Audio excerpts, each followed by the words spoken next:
All right. So we started off back at Eliza's hut, selling and buying some new shiny stuff. Almost everyone picked up either some +1 weapons and armor and a few other fun items she had bought recently. They also picked up a Whip of Warning, a Wand of Magic Detection, Cloak of Birdkind, a lovely Crown of Daffodils, and a Belt of the Weld. She also had a nice shiny rock that would find the shortest route to wherever they travel to, but I think you were broke. I don't think anyone bought it. I can't remember. I don't think you did. So you you finally had a nice... the kids since you don't remember. The GPS thing? Yeah. Yeah, we didn't buy that. Yeah, I didn't think so. We went down to the thing to have fun in the shops, or the carnival. That's right. So you finally had a nice long rest, and come morning it was time to deal with the Bird Council.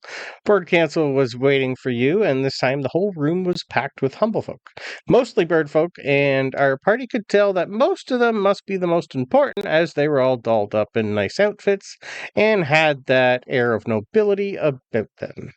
The meeting went pretty good at the start, with Bronobi taking most of the questions from them, but everyone ended up tripping in, telling them why they didn't kill the bandit leader. It was here that Muck, the bandit liaison, told them all to shut the fuck up, and that the only way that peace could be reached was this.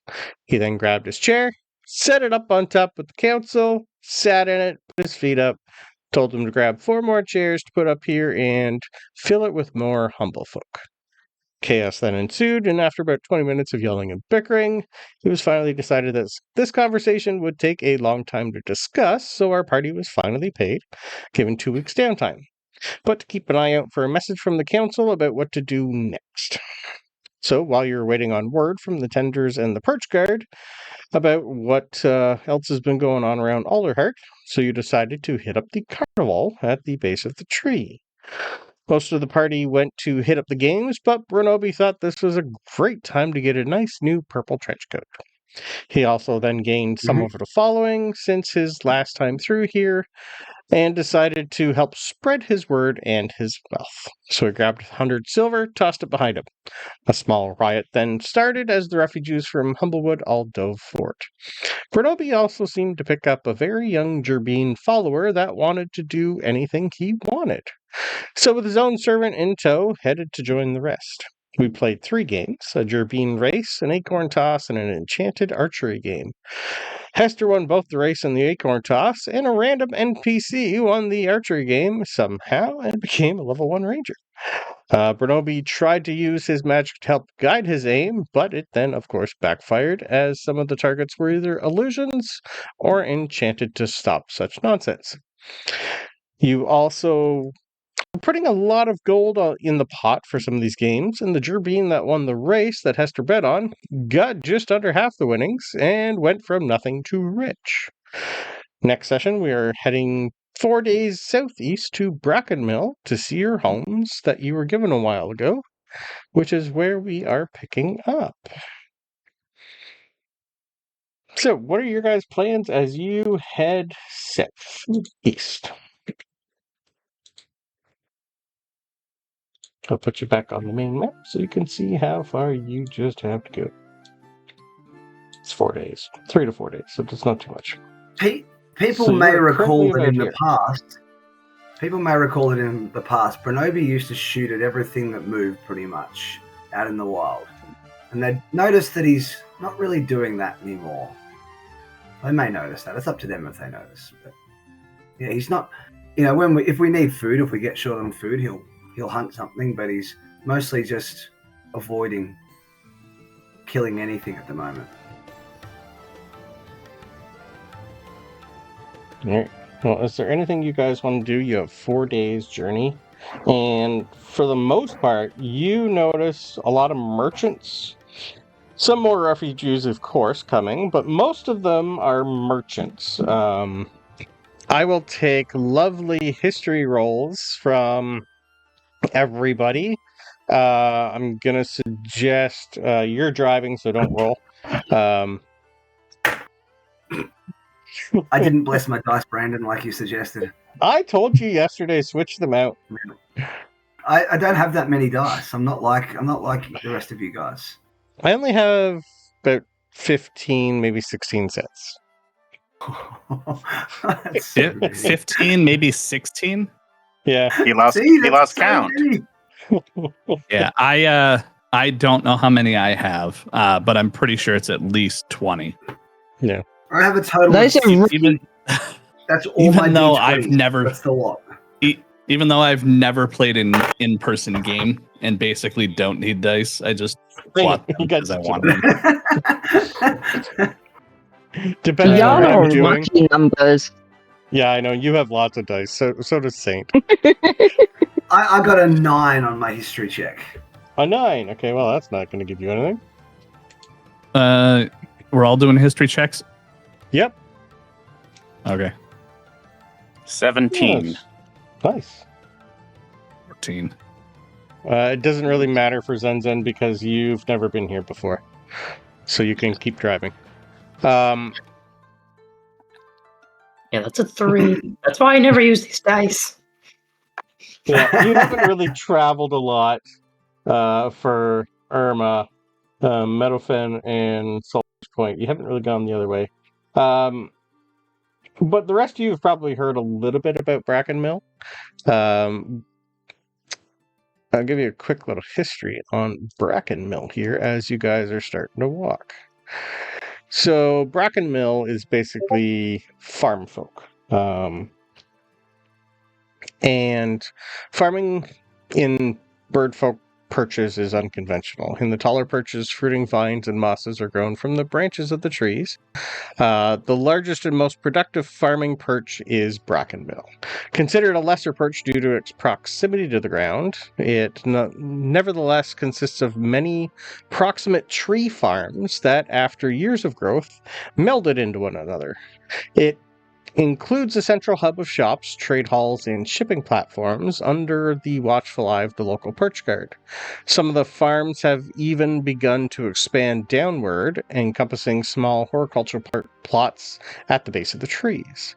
The grounded farms produce luxury goods that can't be grown along the branches, and house corals for giant insects that produce goods ranging from silk to meat. Practically every store, tavern, and supplier in Alderheart gets their goods from Brackenmill. The movement of agriculture products to vendors around the wood is overseen by a powerful trade guild made up of prominent farm-owning families. The guild is comprised of elected leaders and legacy members from the most noble of these families. Legacy members inherit their position and tend to hold lifetime appointments. So maybe some of you have heard about this place. I will let you decide if any of you have actually came here before, though. So those who rolled well, do you think you've stopped by here at any point in your time? No. I'm gonna say Hester has never gone east of Alderheart. Yeah. Aside from the stuff that I just did. Gotcha. I'll say Gowther probably has and not realized what this place was called. Walk by it. Oh, neat. Keep going. Okay. All right. But at least you know about the place. Being one of the main places that, well, feeds everybody. The fact that they have giant insects is weird because you could probably use them for other things other than that if you're farming them for meat and silk. But anyway, it doesn't say what type of insects, nor do I have a bestiary on what insects are here. It just says insects, so we'll figure that out. Probably beetles. I like that. Giant beetles that could probably do lots of damage to you. That could be fun too. So, that is the quick history on Brackenmill. Is there anything specific you guys would want to do on your 4-day journey here?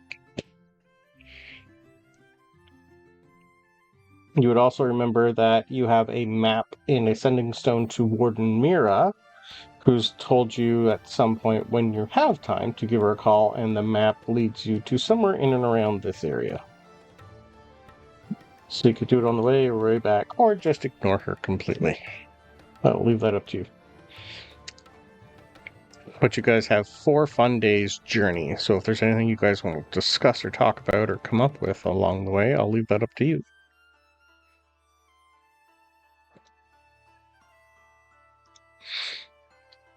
Is there anything specific each person wants to do? Let's start with Hester. You said we're still on our way. Yeah, we'll eventually get you there. I'm not gonna do 4 days of travel. I'll do 1 day of travel.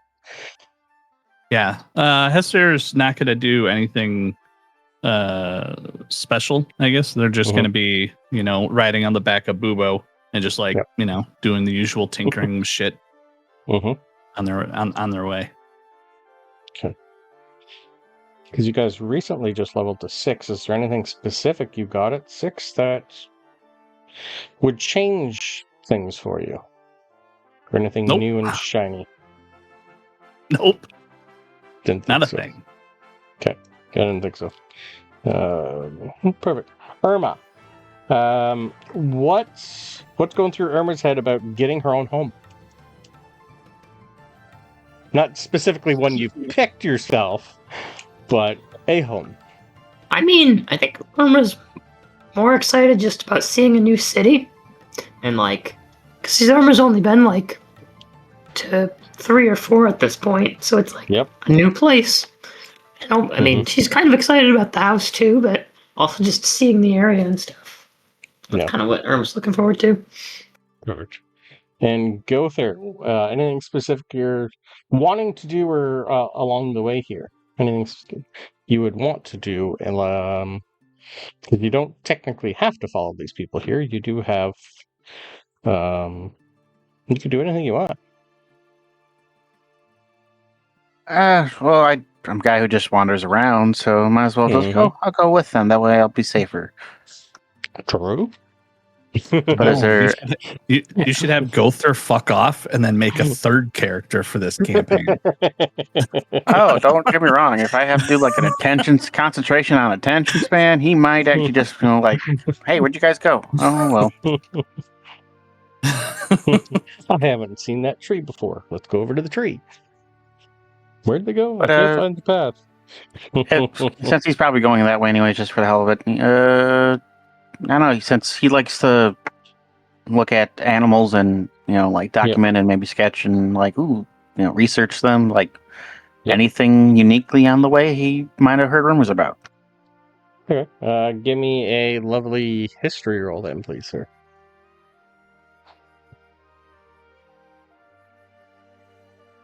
Solid 8. That's going to be a solid, hopefully, maybe, but most of the things you've seen so far, I've seen before, I'd swear. Some of them might be a little larger than the last time you come through here, but how old was your character again? I can't remember.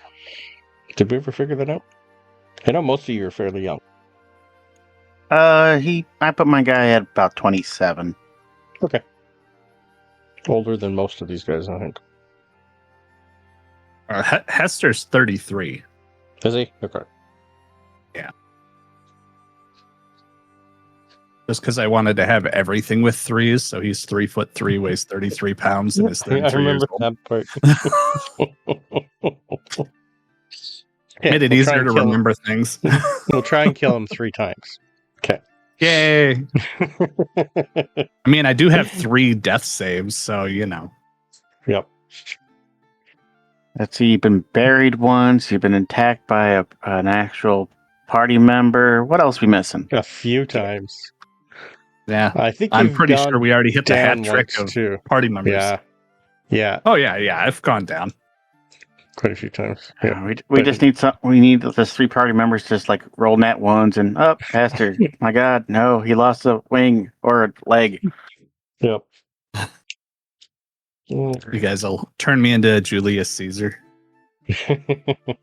Just be like, oh no, it was Hester. Oh shit.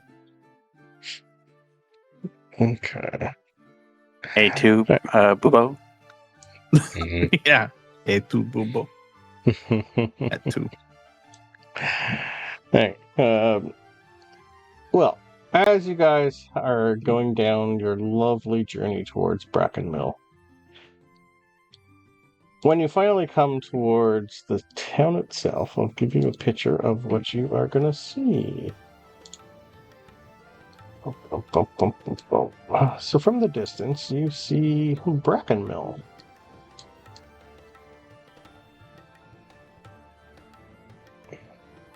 So as you come into Brackenmill, you'd be able to tell that most things here are built primarily from rough-hewn timbers cut from the surrounding woods.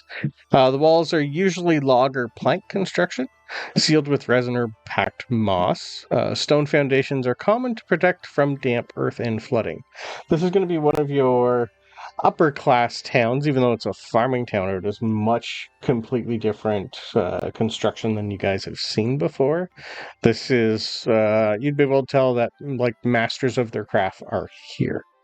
The roofing is sloped wooden shingles or thatched roofs, often with moss or creeping plants growing naturally across them, blending the houses into a woodland setting.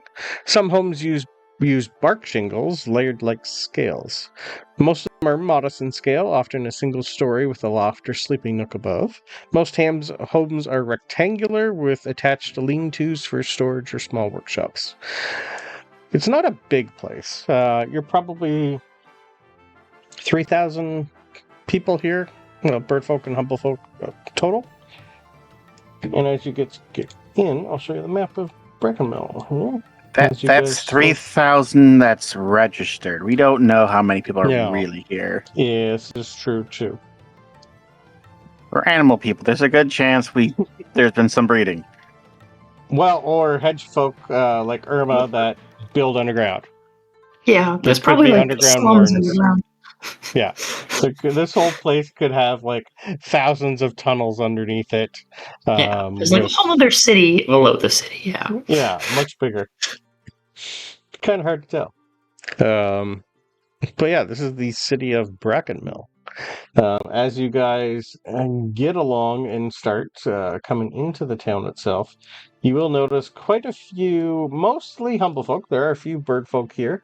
You will see some perch guard patrolling these streets as you walk in. And you guys would be coming from up in here at the Speaker's Highway. In here? Up in here. Yeah. Up in here. So a couple of you guys rolled fairly good for your first history roll, so you would know, like, one of the first things you come across is of course, winery at the Windswept Estate. And you'll see, like, a whole bunch of apple trees. They do mostly, and some grapes. It's definitely one of the major areas where you get alcohol from. That's not, well, now Bronobi's grandfather, but he's not here. That you know of. Yeah, no worries, Charlotte, take your time. So what do you guys like to do? There are a couple of guards walking around, but most of them are just ignoring you completely. I guess try to find my house. Kind of like when you get to a new city, you go to your hotel immediately, and then from there, then you're like, okay, I got a set point. Now I can go do stuff. Yep. It's like, I want to get to the house and be like, okay, it's here. It exists. Okay, now let's explore. The deed itself that you currently have says, please hand in at the city administration. All right. So, addendum, let's find city administration and then find house. Okay. Looks like that's over here. Okay. Are you just going to ask a random person or keep going while looking around until you find it? First person I see, I'll ask them. I'll be like, excuse me, where would my house be? And then I'll just like show them the deed or whatever paperwork I have to see if they could just tell me where it's at. Well, this you can read, right? Oh yeah. I can read. Yeah. Okay. Well, this here letter here says, upon Bird Council, you are awarded a house here in Brackenmill and to go to City Administration. I would assume you don't know where that is. So, No. if you turn around, you see the big blue building way over there in the corner? That is City Administration. If you take a look over there and see that signpost, that also gives you a arrow heading towards City Administration. Good luck on your journey, and welcome to Brackenmill. Oddly enough, is that sign 5 feet or higher? Most here are around 4 to 5 feet. It's humble folk, so it's a little smaller for them. Hester wouldn't have seen it. Yeah. Well, probably saw it, just didn't put it out in time. Yeah, I mean, I'm sitting on top of Bubo, so my eyes are currently probably 6, 7, 8. Yeah, about 8 feet up in the air. So if it's 4 foot off the ground, I'm not going to see the sign. Anyway, big blue building, sir. Good luck. You have a great day. It just goes back to patrolling. And away we go. This building here is City Administration. It says on the map, but you've never been there Hester before. will turn around to the rest of the party and re-say everything they were just told, even though the party was standing right there. Yeah. So they're just making sure, like, everybody knows, like, we got to go to the City Administration. It's over there. It's a big blue building. There's a sign apparently right here that says that's where we need to go. Well, I guess let's head that way then. Perfect. All right. So as you guys get into the good old City Administration, you would also know that this is also the main courthouse. It is a bit of both. Inside, you are greeted by a Strig. Sitting in front of the main desk as soon as you walk in. Only a couple of people walking around here. This building does look like much prettier than the rest. This is like red brick instead of made out of wood. So this building does stand out. You'd be able to tell that it is built to last. As soon as you guys open the door and they just look at you and goes, hello? Hi. Can you please keep the, what? Is that a metal owl? Yes. Workers. This is Bubo. Okay, can you please keep him outside? I don't want you to disturb the marble in here. Scratch up the floor. Yep. Yeah. I've been meaning to get some sneakers for him, but haven't made them yet. Well, if you can read the sign, please. No sharp objects allowed. Okay. Well, I mean, Bubo's a very round object. Yes. Anyway, outside would be great. The rest of you, please come in. You're a little travel worn, but as long as you're not bringing any mud in here, you should be okay. How can I help you all? We have these deed things from Bird Council. Apparently, we have houses here, and I'd like to know where mine is so I can go live in it. Let me take a look at these. Okay, these look to be in order. Right, I'll be right back. She just gets up, nods to a security guard that's there that kind of just like stares at all of you. She comes back about 3 minutes later with 3 keys. Right, well, you guys have been assigned into the Spears headquarters, so she's just going to walk you right outside and put you... Go down there. You'll see a couple other shops down there. There's numbers on the houses. They match the ones that are on the keys. You've been assigned. Well, it looks to be 122, 124, and 125. Welcome to Brackenmill.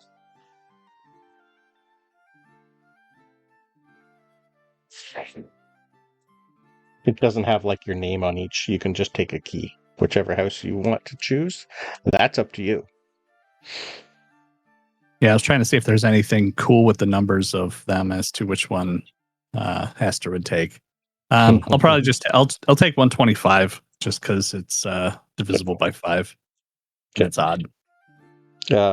Since Bronobi's not here, Irma, did you want to live beside Hester or be a couple of houses away from the both of them? I'll go next to Hester. Okay. Probably Yeah. the smart idea to keep Bronobi by himself a couple houses down. Yeah, that's kind of what Irma's thinking too. Okay. Oh, you're okay. Yeah. So Bronobi gets 122, you get 124, Hester 125. Perfect. So as you guys start walking around, you will see you guys are pretty much in the market area.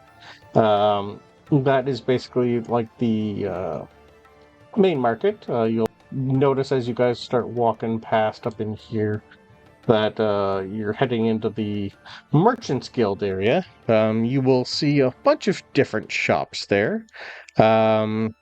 Shops, trade halls, pretty much everything you're going to get in here. As you start walking, you'll see the Claw and Compass. It looks like it's got gear for climbing and stuff like that. The Root and Raptor is a tavern and meal hall. The Silk Spoolery is where the insect silk and goods and luxury textiles are. You would also see the Brackenmill Barrows for produce and shipping hub. That's probably one of the bigger buildings. It's going to be this big one here. That's pretty much just merchants left, right, and center coming in, grabbing, and going. You will notice a couple guard postings and all that, but that looks like where you're going to be buying all your stuff from. So as you guys get up to your homes, you will notice on the map that says your homes. So it's up in this area, and it's these 4 here that you have been given. Technically, there was 5 at one point. So 2 of them are going to be empty for a bit. Because you didn't get 123 and 121. Because those people are either here or not here. One is technically my old character, Renard's Yep. house. Yeah, random bird folk just moves in. Yeah, random bird folk will move in at some point. Yep.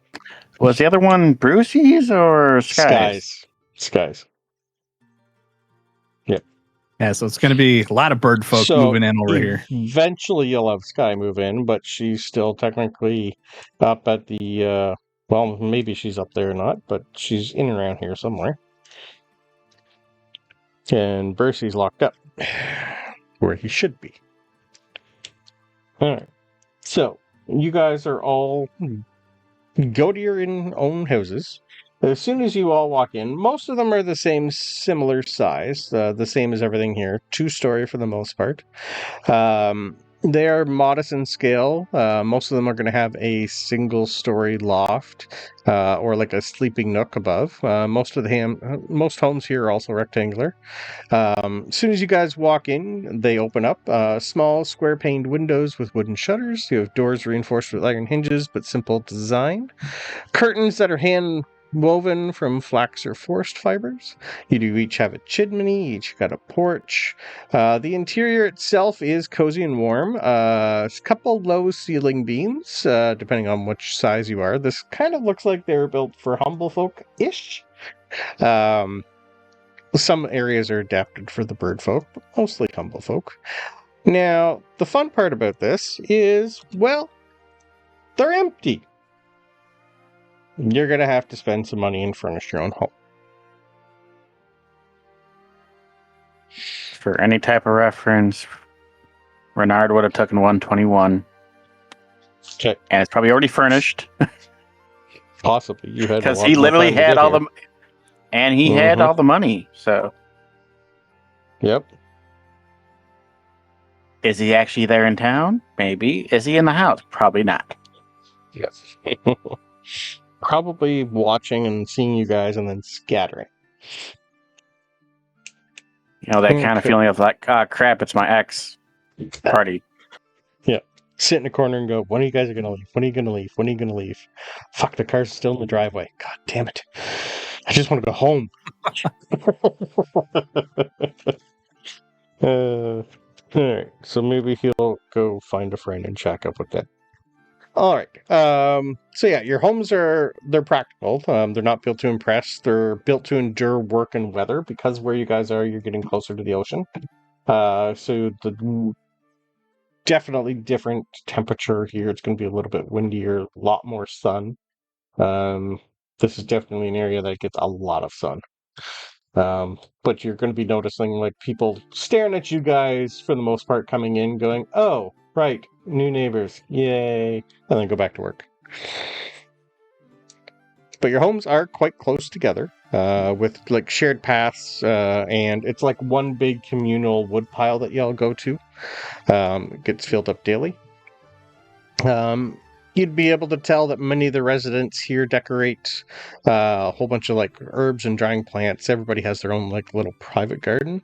Most of them are on top of the house, oddly enough. But yeah, it kind of feels like a woodman's cabin for a couple of you, cottage style, but quite sturdy. Bronobi, as soon as you get your key and open your front door, your lovely little Gerbine buddy, who's been following you for the last 4 days, goes, so which one's mine? How big is the house?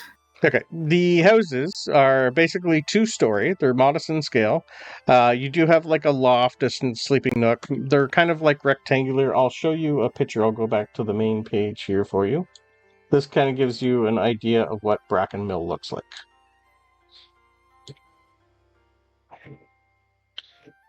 So they're fair-sized homes for each of you. They are unfurnished. They are quite unfurnished. So you're going to have to spend some of your money furnishing your home and all that fun stuff. We pretty much skipped the 4-day journey here. So you are in home number 122. Irma got 124. Hester got 125.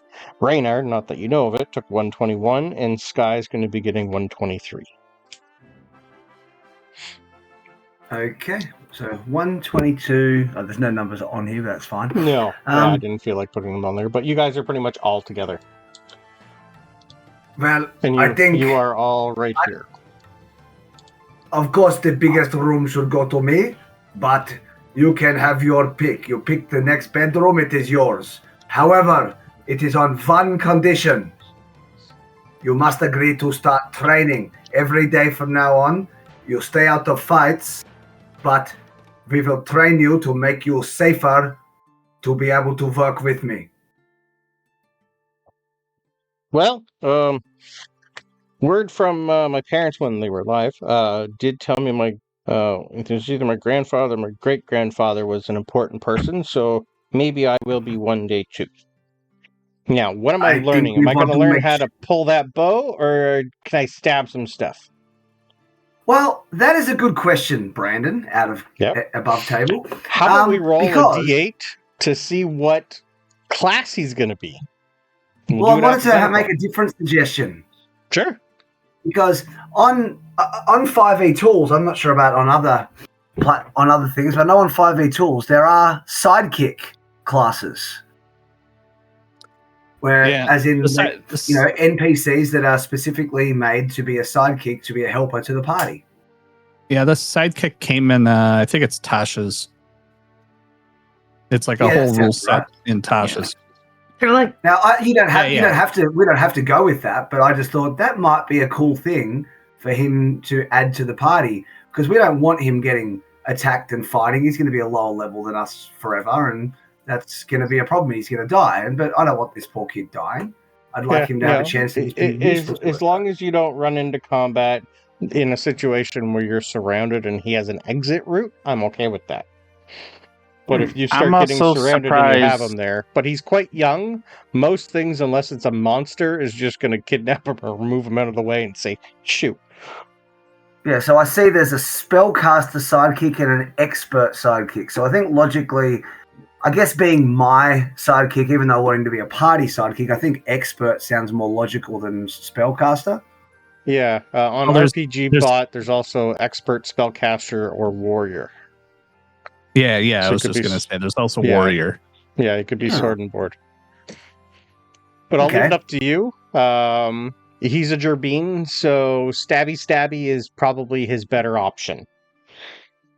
So, Okay. like, hand crossbow, daggers, point you could do out that. Or That short bow. Bronobi's also hoping this kid who's going to sleep next, essentially in his house, doesn't Yep. kill him and rob him as he sleeps.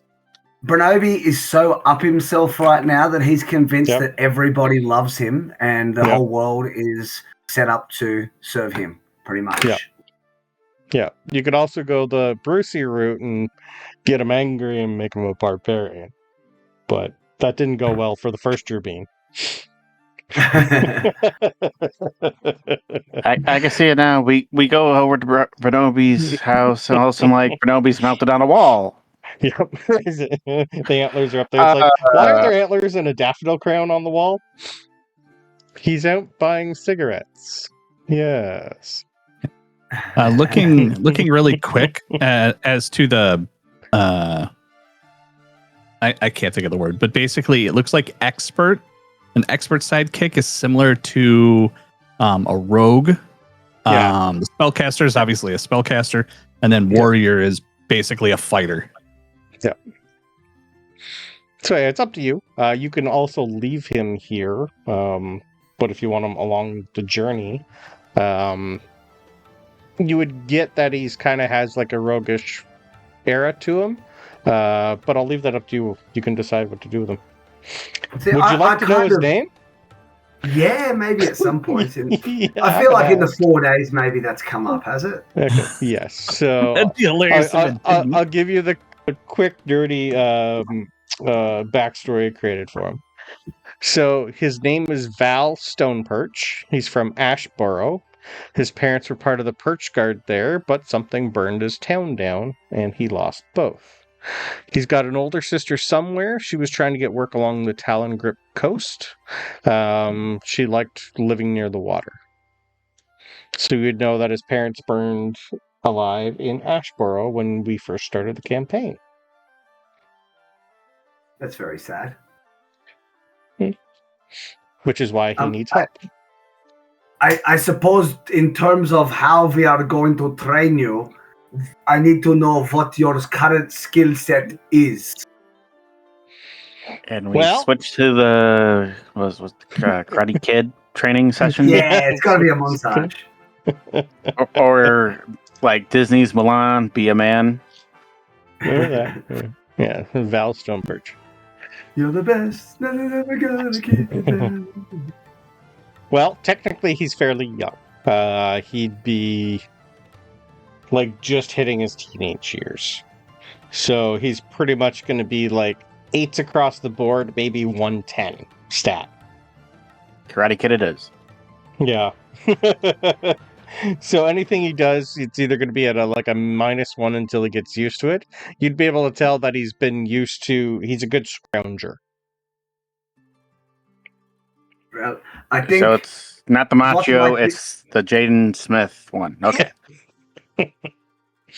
okay, what might be best in that case? Because you can keep coming with us, but we get in a lot of danger and I am concerned you would just get killed. Well, yeah, there is that problem. I already thought of that a while ago. So far, so good. 4 days in. I mean, that is a good start. 4 days of life is better than none. I got my way to Alderheart on my own, so that's something. Now, so you could come with us and your job would be to stay out of trouble and help where needed. And in between, we train you up, we get you bigger, stronger, and, practice ways to make you Right. smarter and things, memorizing things. I am very good at memory. I have a whip crack mind, you see. Yeah. Normally Mom had me in the kitchen. That's why I'm pretty good with knives. I usually did most of her prep work for cooking. Okay, maybe a good rogue or something, but I am not capable of teaching you this. I bet there is a thieves guild here. What if this was your home, but you could go train with the Thieves Guild. Although I don't The know Thieves if we Guild want to sounds just more like steal. the Bandit Coalition, but Yeah, it's not once you you're know lots stealing of from- people there that could probably help him. Muck would be the probably best person to teach him. Yep, That is probably true. that is a good idea. Muck is another Turbine. Is that when we walk into the building, all of a sudden we just see Muck sitting there? It's like, how'd you get here so quick? I know my Yep. ways. Yep. Muck's a Psyblade. But I also don't want to just discard you. You are a nice, friendly chap, and I think the party loves having you around. But maybe just a couple of months of training could really help you be in a position to survive. Growing up would work too, but yeah, I can't force that. No, you can't, unless you cast some sort of magic I do not possess. No, I haven't learned that yet. Sister's Any got some, chance- that's why she went south, but Instead of being Muck, he's got a twin brother named Tuck. Or it's Muck but with like a mustache. It's like, no, you have me confused for my brother. I'm the one with the mustache. Well, so how about this? I will leave it up to you. I am not your boss. You are your own person. You could live in this house. You stay here, look after the house, find yourself some sort of job to pay your bills while I'm gone. I can So an leave you some apprenticeship? stuff, of course. Basically, yes. Or we send you to the Bandit Coalition, and they could train you up. Because I feel like at this point, they probably owe me a favor anyway. I could also just learn from you guys. But That is the other option. You stay with us, we take the risk, do Okay. everything to keep you safe, and we train you hard. Every day, every morning you wake up, you train. Dad always did say calisthenics is like the spice of life. So I mean, how old are you anyway? 9. That is very, very young. Poor kid's He gonna did say die. he was quite young. Serbians say, like, I think it's like 13 or 14 is when they mature. So, like, he's early adolescence. So he'd be I like think perhaps 11 or we 12 need right to- now. We need to get you some sort of an education around here. So maybe the safest option, because you are just so young, Choose is would be to good stay too. in this house. But can you look after yourself is the problem. How would that go? I cook most things, yeah. I'm just like the strength part's going to be the long game. Can't lift a lot, but I'm still alive. I've done pretty good for the last couple of weeks. That's it. You stay here. Actually, no, stay here. I have a solution. I'm I fed like up with this. solutions. Yes. You get an education, you grow up. I am getting you help. I will hire a butler to work for you while he is here. I will pay him Never for had one a whole butler year. before. I will pay him for one whole year. His job is look after you, Wow. keep you alive. If he fail, I come back and I rip off out his eyeballs. Well, if he fails, how about I do it myself? But if he fails, I mean as in if you die. Oh, right. Yeah, that wouldn't work. Sure. If you have way Yeah. around this, then this is excellent option too. Just good start. Can we furnish this place? And I need new shoes, because, yeah, I don't have any. Well, that is what I wanted to suggest. I can go set up the butler. You go organize Get furniture. You get people for this, have various rooms. Okay. You know, I am not going to live here much. Let's be honest. I am a little busy trying to save the world. I gathered that, yes. So Yeah, basics, you take- not a lot of food. But at you least take have it here. whatever room you want. If the biggest room, if it's a big bathroom of its own, this is yours. The butler, he gets whatever you don't want. And just have a bed set up for me, which I probably not use because I don't like beds. Okay, we'll figure it out. Okay, He just goes, I need money. Okay, You have this big house, but you're gonna still sleep in the yard. Yeah. There's a tree out front. Put a hammock on it. Here is 5 gold, and here is he's gonna write out. Here is Okay. an IOU. Tell them to come and find me if this is not enough, but keep that in your back pocket. It is very Okay. important. This is first life lesson. You negotiate everything. Right. This If will be they tell first. you this lounge costs 1 gold and you must take yourself, you say, no, 5 silver and you deliver. And if Okay. they say no, you walk away to the next shop. The problem is they're farmers and they know the value of stuff. I do know that much, but I'll figure it out.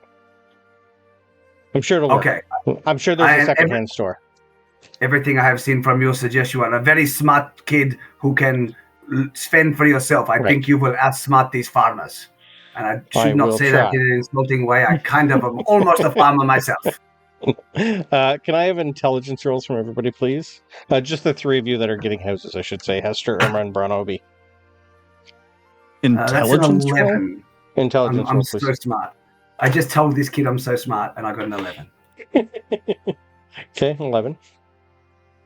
15. 15 and 14. Okay.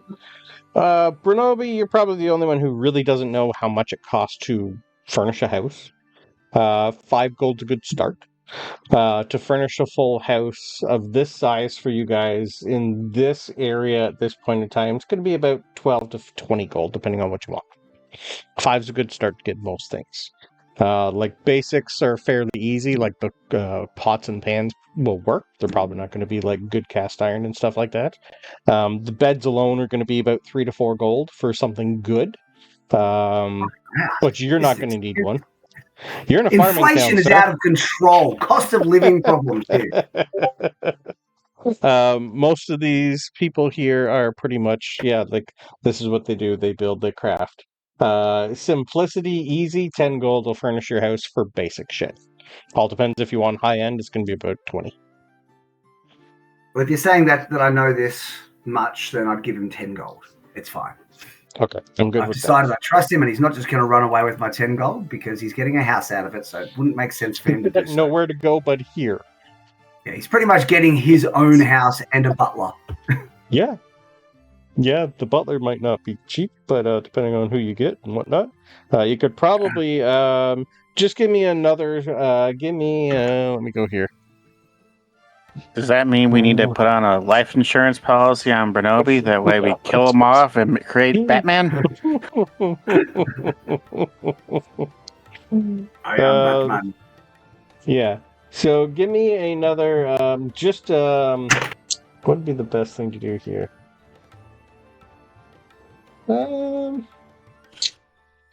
Give me just a standard perception roll. Ugh. I know. Ugh. Brandon, I that's know. another 11. I was thinking, I rolled well with a 12. This is going to be good when he picks an intelligence stat. Nope.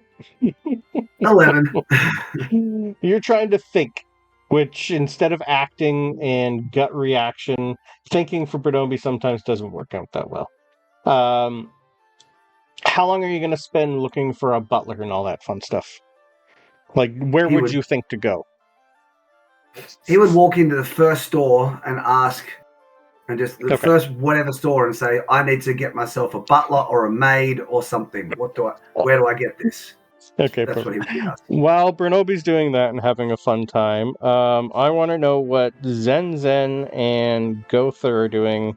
Are you with any particular person? Or are you walking alone on your own here?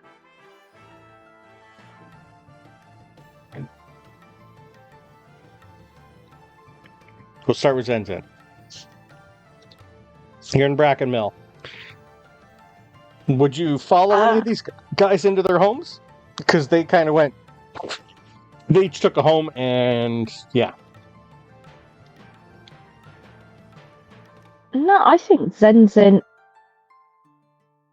having not really, or having not ever been off the mountain, would absolutely be just wandering around looking at everything. Okay. Does that make sense? Would you walk into any shops? I can't remember how much money you have left. I think you actually aren't too bad. You're just given 100 gold. I don't think you actually spent a lot of it. I can't remember. I have 100 gold. So let's go and see what obnoxious tourist trinkets I can find. That sounds good. Okay.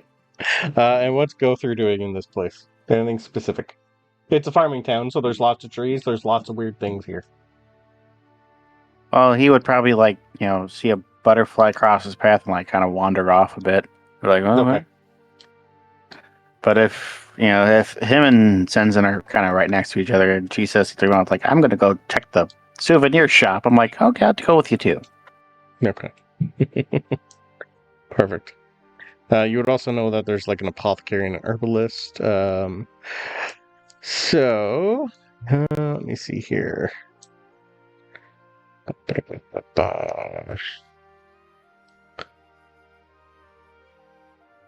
All right. Your best bet is going to be for souvenirs.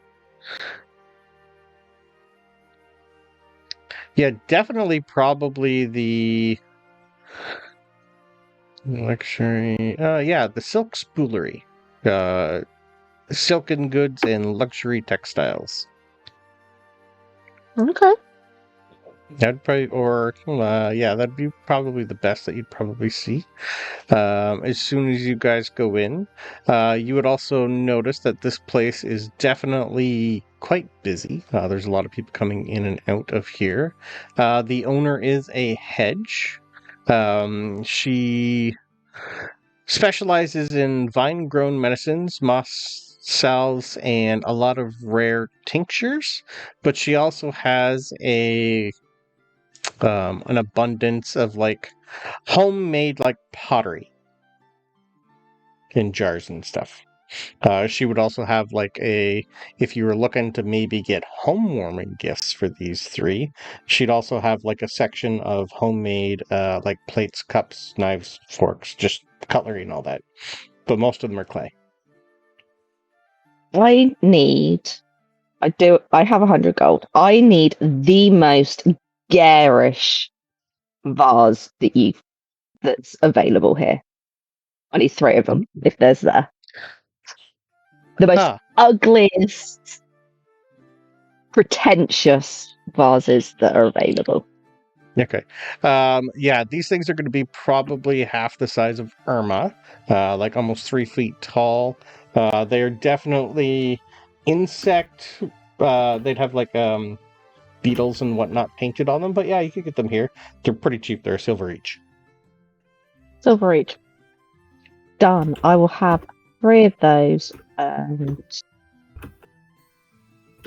she'll tell you a whole bunch of things, they have stoppers and whatnot. You could put a whole bunch of things in them, but they're good for flowers also, but they're more built for storing stuff. Do we have fake flowers? Fake, the feathery fern grass thing? And just fake here. I'm just gonna grab. Would be a little hard because it's dried, I should say, probably rather than fake. Yes, definitely. The Vine and Vial, the apothecary, would have all the dried stuff. Cool. So she will get the vases. Yeah. Pay for those. Yeah, there would also be. Sorry, you went to the textile place. I got them mixed up. But anyway, at the herbalist, you could get that. That's where you'd get the pottery too. Is at the herbalist. The luxury textiles place, that would be if you're looking for newer curtains. I would also have rugs for sale. I would also have clothing for sale made out of silk. They also do a lot of basic stuff to go on your mantelpiece. So intricate little anything you can think of for what's the word Brayden's looking for? Trinkets. Initial trinkets. Yeah, a lot of them are insect base here, you would notice. Okay. So Dragonfly keychain. Yeah, stuff like that. Yeah. Hand woven necklaces and bracelets out of hemp. Yeah. Look, it's a mosquito trapped in amber. Highly possible, yes. Be more at the apothecary, but yeah. Just tell me what you're looking for. I'll tell you how much. I'm sure you could find it here. Your farmer's market, here, so.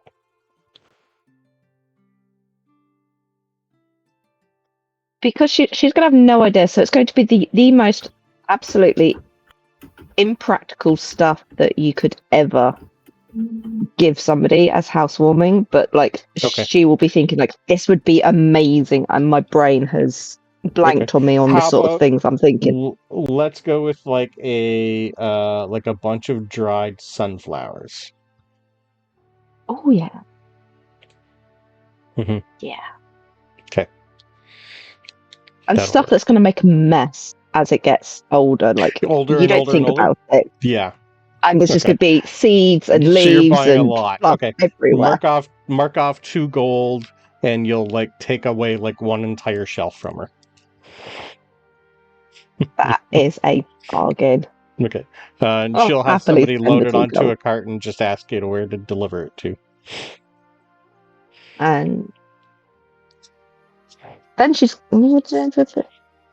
probably would have seen where they went to the houses and then just wandered off. So she'll be like, deliver it to those houses and say it's from their new friend. On it. Thank you for your patronage.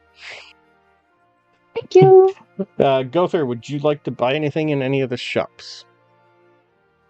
Since I'm a druid and I also have access to a herbalism kit, I guess like small little potted plants, the herbs and spices type of deal. Just a like housewarming gift for the 3 of them. Okay. Yeah, easily to do. Get lots of little stuff. Most of these are going to be fresh. They'd also have spice kits for kitchens and stuff like that here. They'd have what would be akin to like a 3 pots of like herbs to grow, like sit in a windowsill and water them, and you get fresh herbs, stuff like that. Yeah, I would definitely get a thing of herbs for Irma, just because she cooks. Yep. I would probably get some kind of fern for Hester that he doesn't have to water it because he's so busy tinkering with stuff. Yep. And Bronobi, let's get him a. I was thinking Nightshade. Okay. Yep. It's like that could work for him. He's gonna kill it or it'll kill him. Yeah. Yep. Or the 9-year-old that doesn't really know what the hell that is might kill himself on it too. Yep. Hey, I don't know the kid's 9. Nope. I just know there's this little furry thing following Bronobi. Yep, polishes boots at night, sews everything for him while he's sleeping, all that fun stuff. Yep. Perfect. Alright. Irma and Hester, is there anything you specifically want to decorate your home with? Let's start with Irma. Like Or decorations? Do you want to tear up the subfloor and start digging? That was the other option, I wasn't sure. I think, definitely be a basement. Probably like next to the fireplace, she'll take out like a patch and start digging a little cellar. Yeah. I don't know, we'll plan on doing that. Okay. Anything specific you'd buy for the place? I think the first thing Irma is looking for is like a big, sturdy table for like a good like kitchen like counter space. Yep. It's like Irma's first thing she's looking for. Okay. Like it'd have your basic kitchen stuff like cupboards and like a table, but like a kitchen table you'd have to get stuff like that. It'd have the basics, but that's it. Yep. So like would it have counters? Or It'd have a counter, 1 counter, yeah. It'd be like 1 old wooden table with the wash basin and all that, but it's meant for like you'd probably look at it and go, it's been here for a while, I could probably get a new one. But Irma will find a nicer table then, a nicer counter space. Okay, perfect. Within easy, you'd be able to find someone to do all that for you. Definitely any of the woodworking guild halls, and there would be a shop here for basic stuff. But yeah, if you want basic stuff, 10 gold. If you're looking for anything more, it's going to be 20. Same with everybody. It's like pots, plants. You can go get it yourself. This is going to take you at least 4 days to get everything in your house ordered and set here. Might take a little bit of time if you want anything specifically done. You could be able to hire someone easy to come like measure and build something in there. If you want to hire anyone, it's pretty much going to be like 3 silver a day and then cost of materials. So it's up to you. But it's not going to go quick. You'd be able to buy a bunch of stuff off the shelves and whatnot, but it's still going to take you a while to get most things. Hester, anything specific you'd look for? Does the place already have like a full kitchen? Like it has like obviously it has the chimney and like a fireplace or whatever, but does it have your kitchen is basically it's got one table that works as a counter, like a wash basin, drain. That's really it. Plus the stove. That's really about it. These are not... It's old school still. There's not... Unless you build something with magic or build it yourself. Yeah, most things here is open fire cooking. Okay. Yeah, Hester prefers to basically build everything themselves. Yep. But they are gonna spend some money to get a nice bed. So that way they have somewhere nice to sleep. And then something good in that, like a good set of like pots and pans to cook their food in. But other than that, everything else, it's like they'll basically just craft themselves. Okay. If you're looking to get like yourself a workbench and tools, that's going to be an extra 25 gold for that. Because that's a specific need. And those are built to last. This is here crazy. Yeah. I guess in your opinion, would it be advantageous for Hester to move their workshop from the starter town that we started this campaign on to here? Or would it just be better to just buy a new shop here? Travel-wise, it'd be a week and a half there and back. Almost 2 weeks to get there and back, and then lug it. You're not broke. Fair point. Yeah. Yeah, I'll get what I need to get started. So like now with the workshop, is that also including like an anvil and stuff like that? Yes. Or is that just the work? Okay. Yep. No, that'll include everything for 25 extra. Yeah. So I'll do that. Okay. So I'm assuming it's going to be like, what, 35 gold then to get just around a there. bed, some kitchen shit, and the workshop? Yep. Okay. Bye.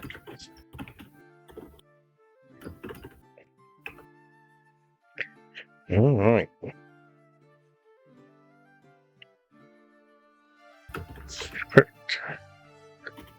All right. So is there anything else specifically you guys want to do here in Brackenmill? Do you want to talk to anyone? You'd be able to, over the few days, you get to know a few people in and around. I'm assuming you guys are probably, if you don't feel like cooking yourself or have Irma do a meal for you, you'd end up at the Root and Raptor, the tavern and meal hall. This is pretty much, and this place is built for like 300-400 people daily to come through here and eat at the same time.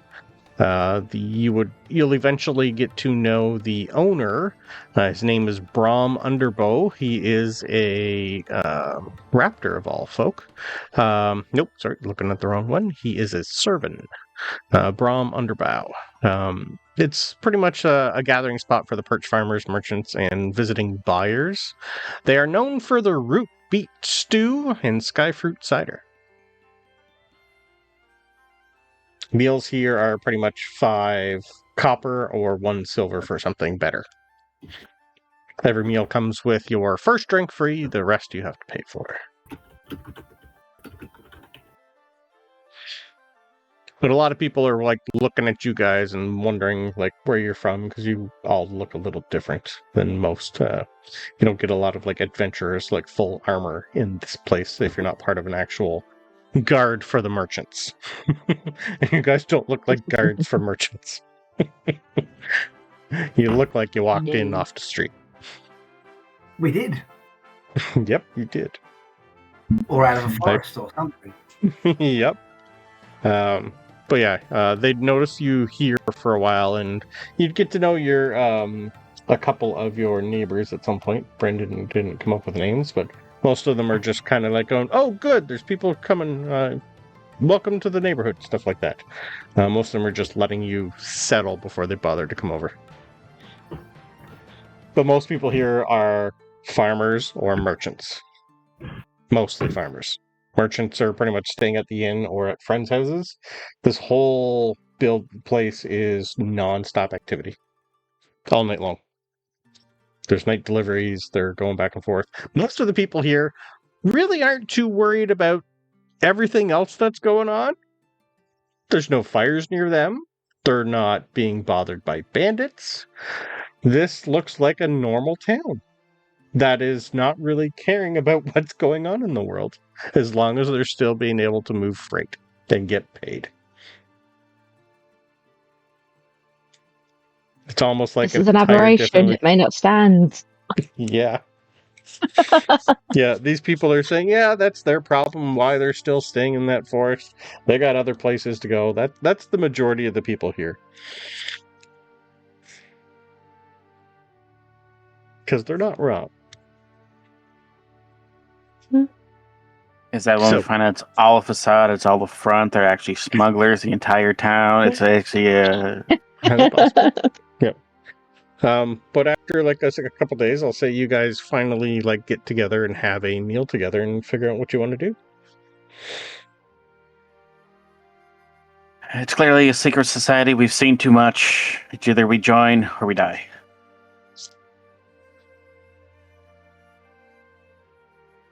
Joining sounds fun. So by this stage, has Bronobi found a butler or a maid or something? Yes. Would have taken you at least 3 days before someone knocked on your door. You would have eventually been sent.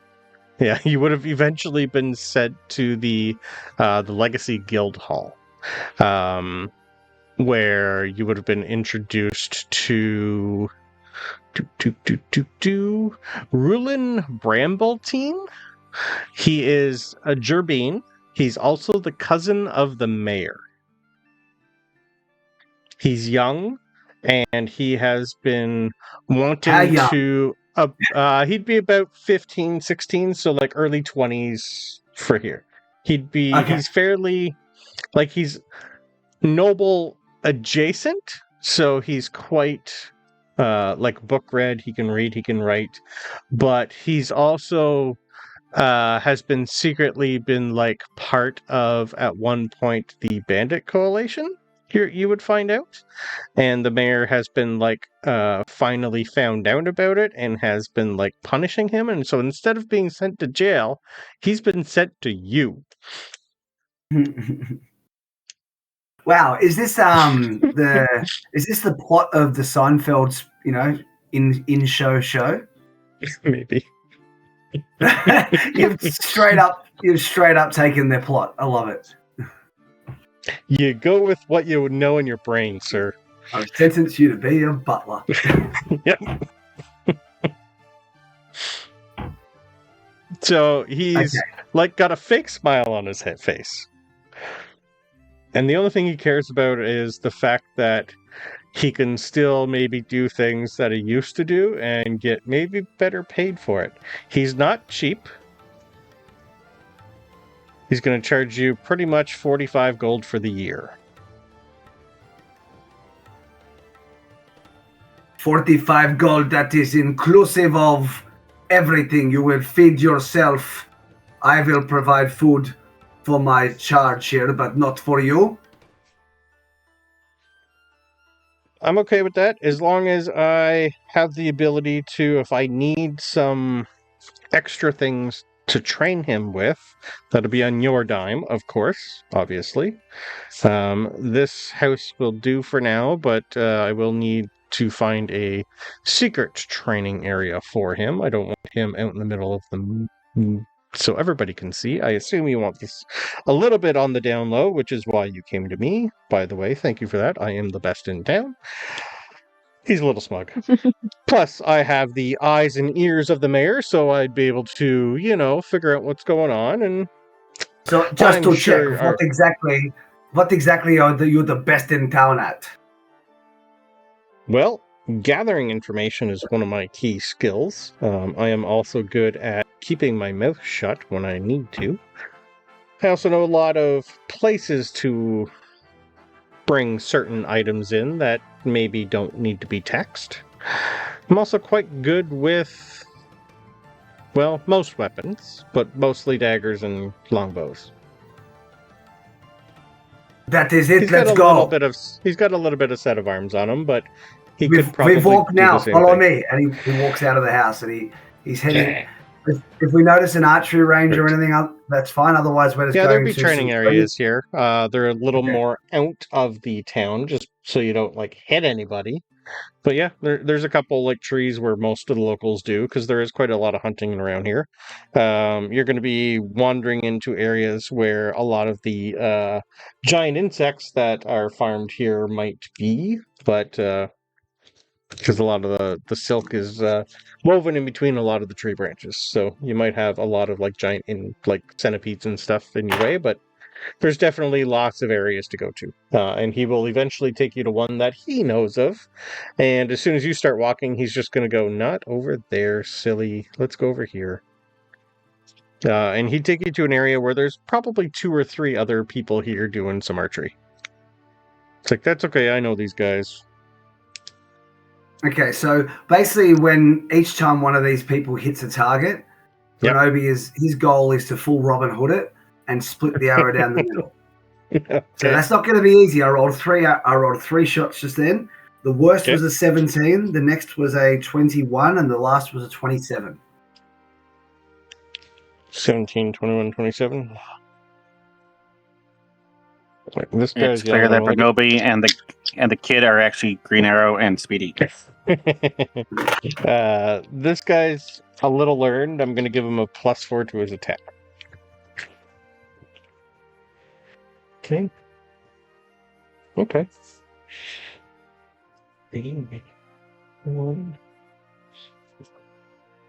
So 2 23s and a nat 20. So he's going shot for shot with you. Your first 17, he splits with a 23. Your second shot, you both hit a 21 and the arrows bounce off each other. Your 27 goes through his 12 on the third. So you're pretty much even par after 3 shots. I rolled well for the first 2. You sure did. Yep. A 19 and a 17. It's okay. Okay. I like this. And then he pulls out a dagger and backhand throws it towards one of the targets. Come on. Shit. He's better with the bow. I rolled a 2. He's only got a 6. Well, I got a 13, so I haven't done great, but I've done okay. That's better than that. He just kind of goes, crap. Sorry, I grabbed that one wrong. I'm better with the bow, but I do know the dagger. I'm better up close with the dagger, not throwing them. Why would I throw a dagger with a bow? I can see that you have some ability, and therefore I feel confident that I can trust you to teach him these things. I want him to have a full education. So, here is your money, straight up, whole year. But let me tell you something for free. If I come back and you are gone and not doing your job, I will find you and pull your eyeball straight out of your socket. That's what the contract I'm going to write up is for. I like paperwork. Okay. Then I never threatened you and that did not happen. Excellent. No. Threaten me, that's fine. Dad does that all the time anyway. Same with the uncle. Now you make me feel guilty. That's okay. I'm used to it. Don't worry. Well, one day you're going to have to tell me how you talked Benna out of, killing a lot of you. I'm sure that's going to be a good story. We have lots of good stories. Ultimately, people think they can kill us, but they cannot. Give me a quick Except insight Reynard. roll. We do not know what happened to Reynard. Yeah. Insight is an 8. Okay. Yeah, somehow he knows who you are, sir. Tossing around her name when not a lot of people know who she is. Maybe you didn't really read into that a lot. Not a thing. No, because that's recent. That just happened. Be a little So sus, word would honestly, have got here before you guys got here. Somehow. Okay. Yep. But yes, you have a lovely that. butler that's gonna work Val's ass off for quite a while. Yeah. Okay, and he said he needed some extra money, so I'm going to leave Val in charge of that. My plan is I'm going to buy a safe and only tell him the combination, so he can use it to store anything that he needs. Yeah. Safes aren't bad. They're about, for a good one, 5 gold for a good safe. Okay, good. I'm bleeding money right now, where my initial plan was to sell this pretty house and just take pocket money. The house, the deed for the house is normally 500. So if you sell it furnished, you'll get about 6 for it. To sell it outright again is going to be 500. Fair enough. Well, I'm not selling it because now there's a child living in it. So sure is. With that. Yep. You are leaving a child with a criminal. I like it. Mm-hmm. It makes perfect sense to Bronobi. He's very wise, remember? Minus 1 wisdom. Yep. I can't see what can go wrong. Nope. And aren't you at a permanent disadvantage on wisdom? Oh, that's wisdom saves. That's what it was. Saves, yes. Yeah. And besides, I've got the standing threat. I'll find him and pull his eyeballs straight out of his head. Yep. But you also now have an in with the mayor, which is a good thing. He's the cousin of the mayor. Well, the cousin of this. Anyway, yes. Well, yeah. Let's see you do genealogy for a quick second. It's his father and the mayor are related. So technically, the mayor is his uncle. I'll figure that out. Once removed, second removed. No. Yeah. He's the mayor-in-law. Yeah. Is that the roommates, mothers, cousins, sisters, whatever we call it? Yeah. Once dated the dog walker for the mechanic of the mayor.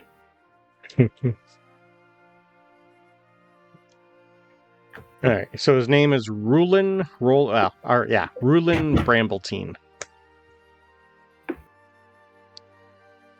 Alrighty. People stop ringing me today. I'm just ignoring them. People don't learn. Nope. Alright. I'm gonna put this in Discord so I don't forget. Oh, Mario, that's what you giving out all that money last session. Everybody wants a piece of you now. That's right. Yep. All right. So you now have a Gerbine servant and a Gerbine butler. We'll have a Gerbine following at some point for you. Perfect. So yeah, that's going to be your first 4 to 5 days getting all that ready. Is there anything else the rest of you guys want to do before we go for break? No, I think I'd just be wandering around looking at everything. Yeah. Okay. All right. So let's go for 10 minutes. This is the first time in a while you guys have had just time to do whatever you want and not being attacked. I'm waiting for it. Always waiting for it. Another assassination attempt, of course. Yep. That's what night's for. All right, let's take time. Okay, so Val will also offer the rest of you, because he's gotten to know you as during the travel, so whenever you guys are away, if you want him to water any plants or look after the house, he will do that for a modicum sum of 5 gold a year. Whether or not you want to take him up on that, I'll leave that up to you. Because he will need a key to get into your house.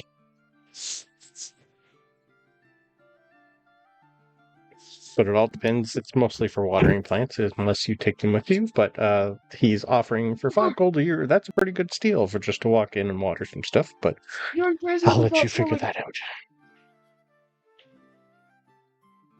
Alright. So,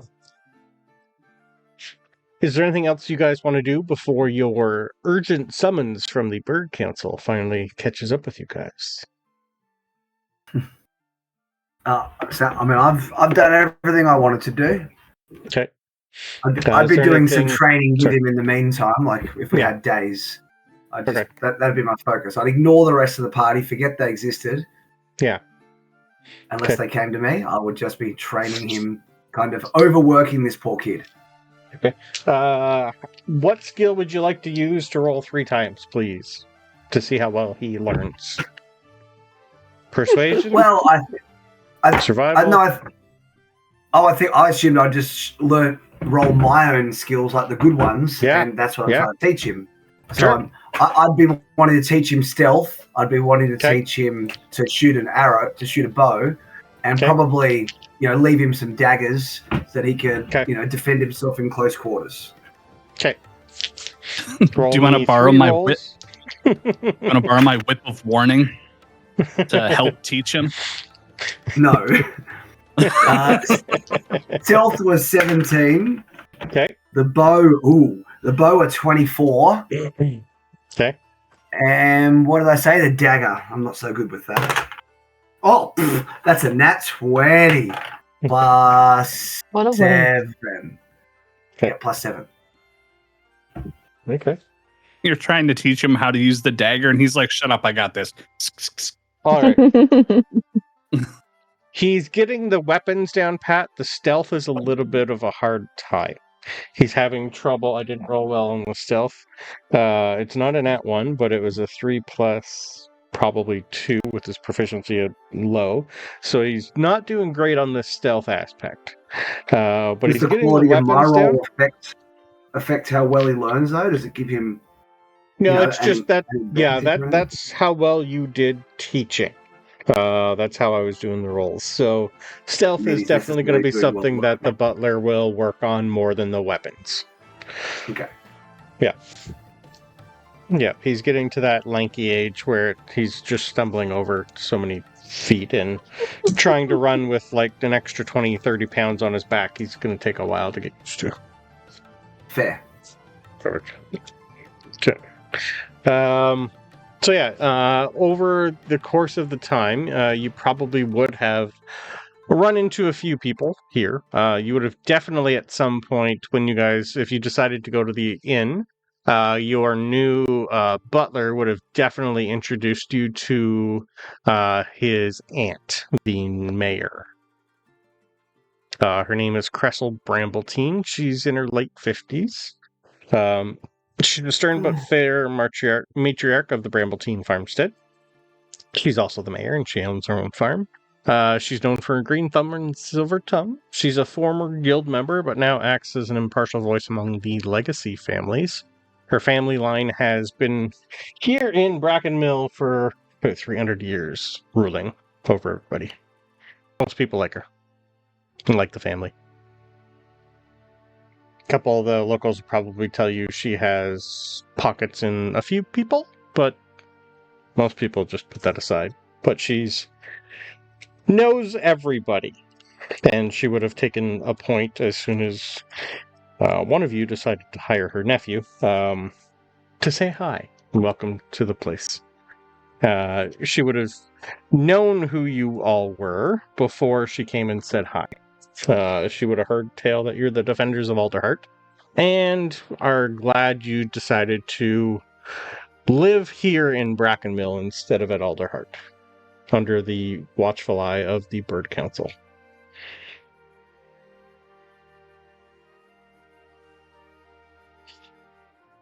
I mean, the way you've said that makes it really hard for us to reply. She speaks her mind. She's another Jerbean, so yeah. There's more humble folk here than anything, but yeah. But yeah, at some point during like day 7, day 8, a lovely perch guard wanders in, knocks on all of your doors, and hands you all a summons to come back to Alderheart as soon as possible. Okay. Roland, the time has come. I'm very pleased with your learning. I'm very pleased with your learning. You are proving to be an apt student, and I'm sure you will surpass me and murder me in my sleep in just a few years. And that is, of course, the goal. Oh, wait, we are not visit. That's a visit thing. Well, hopefully you don't murder me, but hopefully you are able to. That is the important point. Ah, right. I was going to say it's in the contract that I can't. But that's only a 1-year contract. We'll do a new contract in a year and see how we're doing. Oh, wait, I was talking to Val, not Roland. That was my bad. Okay, never mind. I was going to say, it was like you said Roland and then started talking about the training. And I was like, wait, hang on. Yeah, my bad. I meant Val. I understand. Sorry, that was the Val. Okay. Well,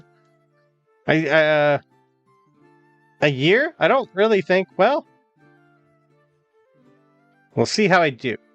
He gives you a wink. Well, I am hoping to come back long before a year, successful, having destroyed all of my enemies. All right. Well, I'll keep I'll keep the house nice and tidy. This guy says cleaning is actually a good way of building muscle, so I don't really see how that works, but apparently it will. Any exercise is good exercise. If you are just standing there polishing a bench, I don't give a crap about that. He can do that. That's why he is a butter. Are you doing the wax on, wax off method? I mean, if he's doing wax on, wax off, that's different. But, polishing a bench, that doesn't achieve anything. Wax on, that's, of course, paint the face. Yes, I'll see he gets... right now, we're doing most of the training at night, but I have enrolled him in school, much to his chagrin, so he goes to class as of tomorrow. I have heard of this school. It sounds like a horrific place of torture and pain. Exactly. That's why he's going. He's got to learn. Okay. Yep. Harden him up a bit. Excellent. That'll harden the brain and the heart, and, well, probably some bones at some point, too.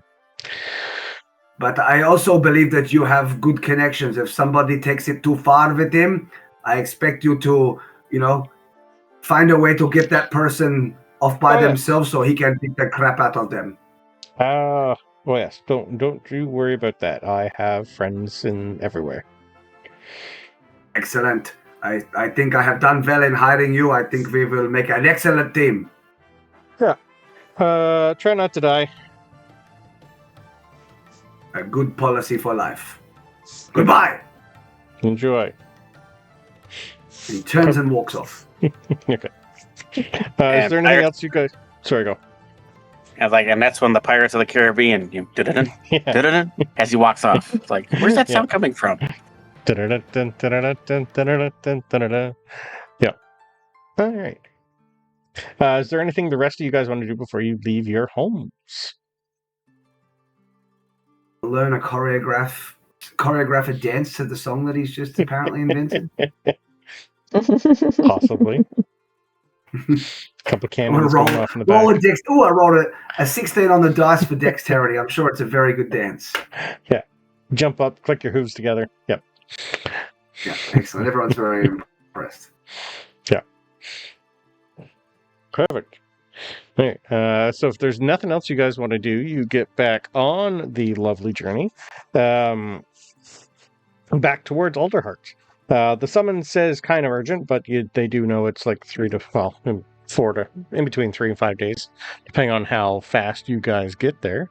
Is there anything you want to do along the way towards Alderheart? Did you want to check in with Warden Mira? She's along the way, or did you want to save that for after the summons? I'll put you back on the world map. Or would you have Stuff. contacted her during the week that you were here? I think we were all a bit busy. And Sure. It was just, and then I I'll really leave don't it up care to you. about the ward. Yeah. Okay.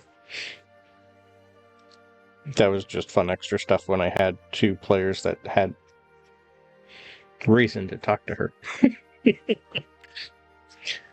That's fair. So I think Hester has the sending stone, but if you ever want to contact her, by all means, you know where she is. Excellent. So, during your lovely journey back towards Alderheart. I will say, as a real quick thing, Hester probably would use the sending stone just as a quick like update to her as to like where we are. So it's like when we got to Brackenmill, we'd be like, we're in Brackenmill right now, checking out our homes, just keeping her updated as to where we are. Okay.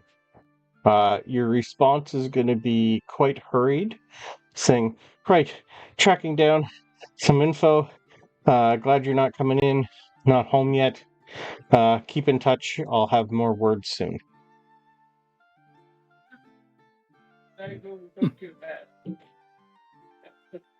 And is the sending stone like once a day that we could One a use it day. or something like that? Yep. Okay. Yeah. Once a day, So it's like 25 as we were words. traveling, as we were walking to Brackenmill, I would have just updated like, we're still heading. Like more or less, I'm just using it as like a, playing voicemail tag kind of thing. Just doing Facebook updates. Yes. Yeah, that's a better explanation. Facebook updates. Okay, perfect. All right. You need it, huh? Right. Imagine this world with Why Facebook. don't you try to How to ruin a world. put it? Just the internet, sir. That's how you ruin a world. Yeah, 100%. Kind of make it better, but also kind of ruin it. Okay. What's wrong? So, as you guys take your lovely journey back towards Alderheart, 4 days comes and goes, thankfully uninterrupted because I rolled during break and nothing happens to you guys. So, along your journey, you would also notice, like, as soon as you guys left Brackenmill, there was at least 30, 35 wagons full of goods coming towards Alderheart. So you're not alone, which is a good thing. Most of the people that are going with you are at a semi-slower pace because most people are just pulling carts. Kind of like Eliza has. Some of these are laden with goods. So it's taken quite a few people to push some of them. I'm going to say they have something pulling them. Maybe some of the giant insects that you guys noticed. Most of them are beetles. I finally looked and they are beetles. But yeah, you guys finally back at Alderheart. You spend the good old long time getting up into the main trunk market. And as you guys are finally back in Alderheart, can I have perception rolls from everybody? 10. 21. 24. Perfect. Okay. Anyone 15 and over, your passives would kind of catch it. Well, nat 20 from Zenzin. Yep. Through the crowd, you are going to start to notice a lot more. You're seeing a lot of what you would know. You've not met a lot of the tenders. You've met more perch guards. But there's a lot of the tenders that are here. A lot of them are soot-stained. They've lost a lot of feathers. A lot of them have burns and scorch marks. And you'll notice a frail young Huden Gallus standing on a crate in the middle of the market square, trying to catch the attention of anyone passing by. They're pretty much just yelling out that the fires are spreading more and more by the day. We need help to quell the blaze. Please join the tenders and help us heal our wood. As he speaks, you'll see a shy Sable Luma standing awkwardly to the side of him. No one seems to be taking much interest in what this person is speaking. Most people are just walking by and just go, the tenders have their own problems. You can deal with it. There's lots of you. And they're going back and forth saying, we're low on people, we're scattered, there's not enough of us, we need your help. Most people are ignoring the tenders asking for aid. So to the party, should we help? Yeah, what I species think we did you need say to the tenders worry were again? These ones are Gallus. Gallus. They are the dove folk. Well, sorry, the Luma's the dove. Like rooster, kind of. One sec, let me open up. It sounds about right. The Gallus were the chicken folk. Like chickens or other Sorry, ground thank you, chicken fowl. folk. I was going to show you a picture, but I have that. I have Humblewood on this computer. There you go. Those guys. You see those two? Yelling and asking for aid.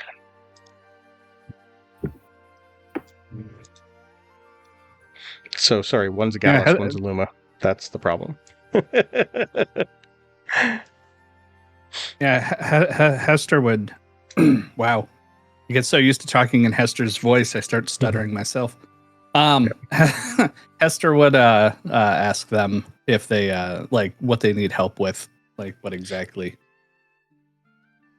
Oh, hi. Yeah, you would notice that they both wear the robes of the tenders. Sorry. Hi, I'm this is Havel. I'm Tever. Tever is the Luma, Havel is the Gallus. Havel, the Gallus, is going to look and go, "Oh, you guys are the defenders of Alderheart. I had a friend in one of the caravan attacks last month who survived thanks to you guys. They told me what you guys looked like. Thank you for that. We've heard of your deeds since you arrived in Alderheart. Well, we're kind of jealous of what you guys did. We really kind of would like if you could go help all the survivors of the fires across the wood, or help us. We've been asking, we just put a call in for aid at the Bird Council. Is that why you guys are here? Did you come call for the aid? We were summoned to the council. Yeah, we were summoned to the council. We haven't talked to the council yet. We don't know what they want. We talked to them about 4 or 5 days ago. They said they'd be letting us know what kind of help we were getting. We're not really getting a lot of the help from the folks here. We've got people trying at the base of the tree too, at the base of Alderheart, but we're spread really thin, and there's something weird going on. They're going to kind of look around and go, the council knows a little bit more, but there's something big going on at the Scorched Grove. We're really not too sure what it is. It's something new. But I'm sure the defenders of Alderheart. No, we're not. Let's go. Let us talk to the council first. See what they needed. Because I mean, if you talked to them 4 days ago, that's about when we got the notice, and we were in Brackenmill. So I don't know if what you need is related to them urgently calling us back. I don't know. But we would have got notified when you talked to them. Oh, okay. Right. Well, hopefully. Anyway, good luck. Hopefully I'll see you again soon. So, after the lovely couple hours of going higher and higher and higher, you're getting used to this lovely climb now, you are immediately brought into the council chambers, and you're met with an unusual sight. It is filled with people, birdfolk, humblefolk, tenders, and even a few folk from beyond the wood have assembled here. Speaker Beta, you would also notice, is up there again. It doesn't look like there's any humble folk here yet. It's just down to the 5 bird council. You don't see muck here, but you do notice that it has slowly, the benches that they're on have gotten bigger, and it looks like they're in the process of trying to get room, and it's being reconstruction right now up there. All those assembled clamor over each other, and their pleas are desperate. Some are urging for an immediate removal of all the tenders from the grove before more lives are lost. Some are calling for the mobilization of the Perch Guard to meet the monsters head-on. It seems everyone has an opinion and is fighting to be heard. You would also notice eventually the tenders that saw you decided to come with you, and they're standing pretty much behind you and kind of like shuffling off to the side, trying to get up front. Shortly after you guys arrive, the familiar Bright Gallus of Speaker Beta pretty much just raises her hand and waits for everybody and all the bickering to stop. It takes about 5 minutes for all the gathered bird folk to notice her gesture and fall silent. This time when Beta speaks, it's not with a booming voice or harsh language. The sound of command and respect permeate her every word. Good. Thank you all for heeding our summons so quickly. The wood is in great need, and many of our tenders have already paid the dearest price to protect it. We hope you will hear our pleas and offer us your aid in this most dire of circumstances. The tenders have been, and a few scouts that just came back, are describing larger clouds of those, well, I think they're calling them ember bats, larger than we've ever seen before.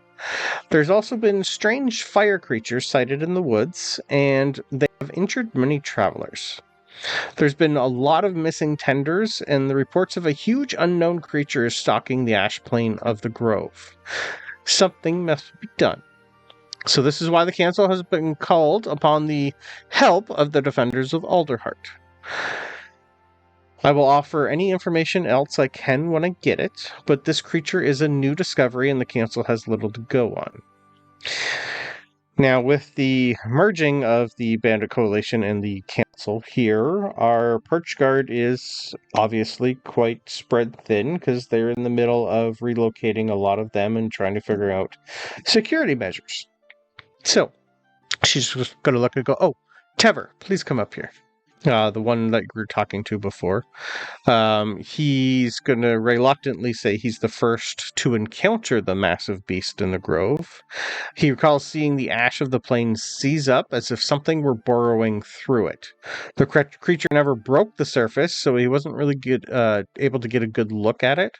It did grab his instructor, though, as Tever saw him get sucked under the ash, but Tever ran until he was safe on the edge of the scorched grove. This kind of sounds familiar to what you guys saw when you were at the Perch Guard way station that was destroyed by a whole bunch of holes in the ground. These kind of seem similar to what he was talking about. Everything was covered in ash when you guys got there, but he didn't see what caused the problem. A map is going to be laid out, and he's going to point on the map where the most recent sighting took place. And the Speaker Beta will mention that the Grove is a dangerous place, and she's going to ask Havel to look for someone to guide the party. At first, Tever simply raises his hand to speak, but it's clear that he is conflicted, and his fear is getting the better of him. Despite this, he eventually will say that he will guide the party to where they last saw the creature. You guys would definitely get a hint that he doesn't want to do this, but because it scared the shit out of him, literally. Speaker Beta is going to offer you guys 125 gold each to survey the area and figure out what's going on. If you would. That is why we came back. I do have a question, though. Yes, Bronobi. The tenders were in the town calling for assistance of great urgency. The people in the streets seemed utterly indifferent to them. I suppose that is not a question. So, the question is, yes. What can we do about this problem? Because right now, I feel like all these people are going about their lives like they will still have a life tomorrow. But effectively, nobody will if something is not done. we are just us. There is not very many of us. We will do what we can, but this feels like an all hands on deck scenario. Yes, this is why I want you to skip the location. I don't expect you to go in fully ready to defend everything that's there. I have called upon Riffin the Ash Knight, who I believe you have met, and any of his elite guard to try and come to the aid too, but they have been also up in the mountains dealing with the Bandit Coalition, making sure everything is up there safe. So, right now I need info, and as for the people, well, as you can notice, all the people that are on the routes of Alderheart, most of them are refugees from the fires. They are scared, and they know what's happening. A lot of them don't want to deal with that again, as you can understand. The Perch Guard can only do so much. We can't force people to join the tenders, much to some of us, and she's going to look around, want them to. So, we are currently at an impasse as to, until we know what it is, how many they are, how big it is, the best I can do is move all tenders that I can over into that area, but the fires are spreading everywhere.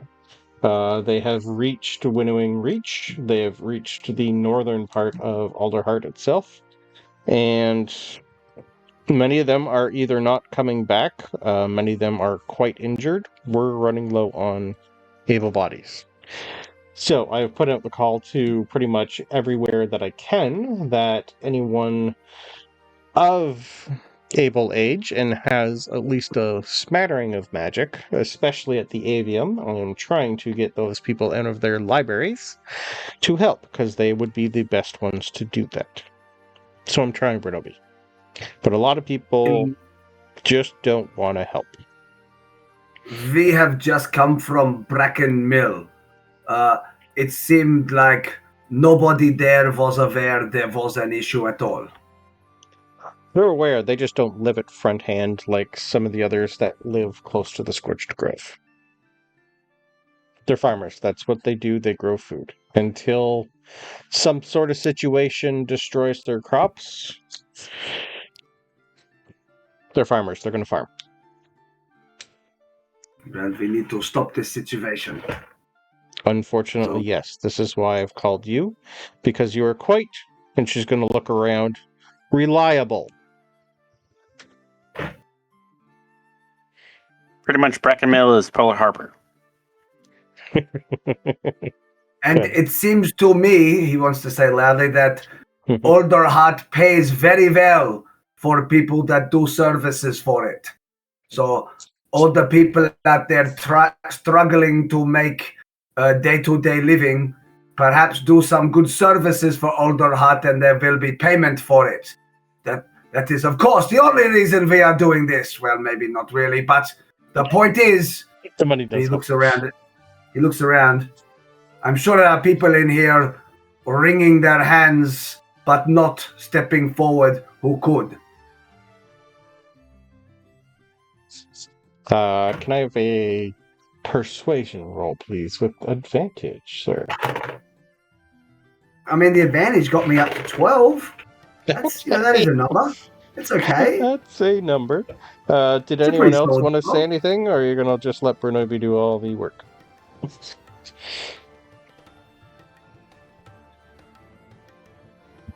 So if I'm, I guess just to make sure I'm understanding what's happening. So we're talking to the Bird Council right now, and they want us to go deal with these creatures that are underground in the Scorched Grove. And then what did the I forgot what they're called, the tenders? What did they want us to do? The tenders can deal with the fire part. That's what they're for. They are meant for putting out fires and trying to regrow the areas. They're pretty much druids that can, and like people that have a little bit of magic who can abate the fires, help regrow, help regenerate, and keep the fires from spreading. That takes a lot of magic. Having to deal with things that are attacking them at the same time, that's the problem. Okay. So basically, we'd be helping both the tenders and the council, just heading to Yep. the Scorched Grove to deal with them. Oh, okay, Yes.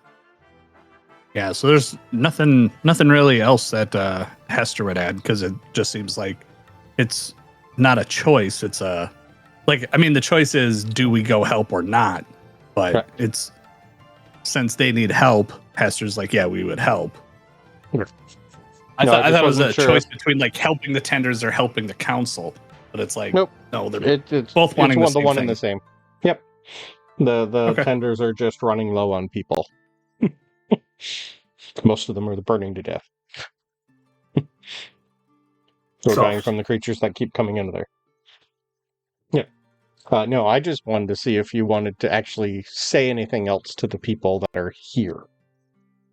Or do you think Bronobi's speech is enough? I think Zenzin will rhetorically ask, do the people not wish to fight for their survival? I can't quite think how to phrase that sort of in character, but that's the essence of what she would say. Yeah. It's like, this is your survival. Why are you not fighting for it? But not expecting enough. Yeah. Most are just saying, that's what the tenders are for. I have my own things to worry about. You're getting a lot of that back and forth. And a lot of people are also saying that the Scorched Grove is the result of a great calamity which raged centuries ago there. And a lot of people just don't understand the elemental magic that's there and don't want to deal with it because they don't understand it.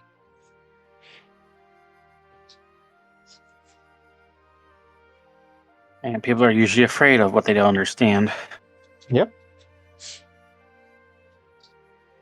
Oh yeah, I mean, someone's saying I could make money by going face first into almost certain death. Me personally, I'm saying, no, I'm going to continue doing my job, thanks.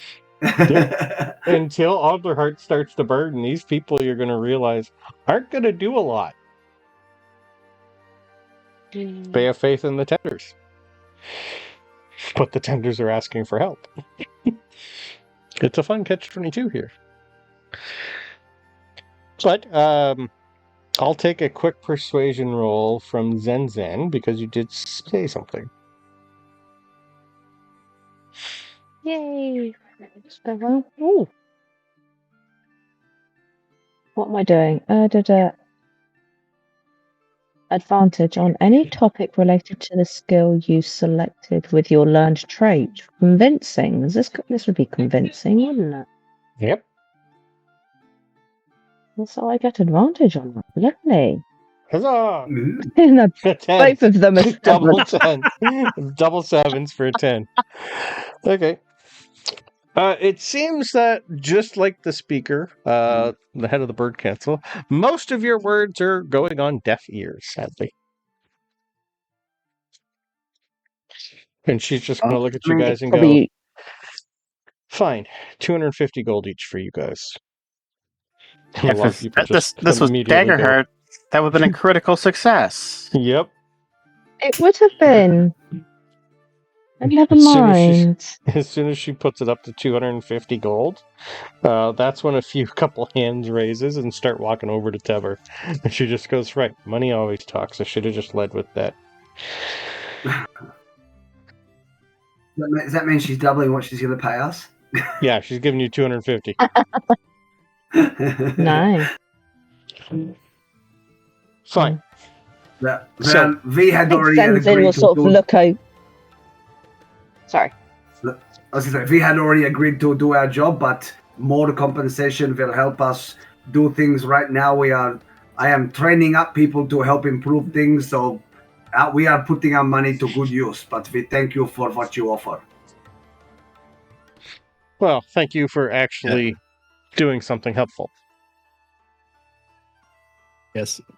He's helping train up people, so in 10 years, if everything still exists, they can help. I mean, Brandon didn't ask for a deception check, so that we move on now. Yeah, what Bronobi said was obviously the truth, so we move on. She already knows you Yep. people. I don't need to make a roll for that. You're helping until you're a hindrance. Look the other way, sir. All right, so there's a few people that are immediately going to be going with Havel, the Gallus, and Tever, the Luma, is going to be the one who's coming with you guys to show you where it was that he saw the issue. He says it's going to be at least a 3-day journey to get there from here. But he's got a trail through the woods that he knows of that the tenders use all the time. So it should be relatively safe now that the bandits are kind of on our side. That's true. So, he's even got like a bunch of food ready and all that, so you don't have to worry about that. But is there anything else you guys needed to buy or get while you're here? I don't think so. I think we're Probably good. Gowther would like to purchase a couple of healing potions. Okay. You could easily get that from Susan, because she is still here peddling her wares, and most people aren't really going to her, but she does have some healing potions. Were you looking for standard or better? I only got a little bit of... Would I get a discount on anything? She will do the same as Eliza and give you the 10% friends and family discount.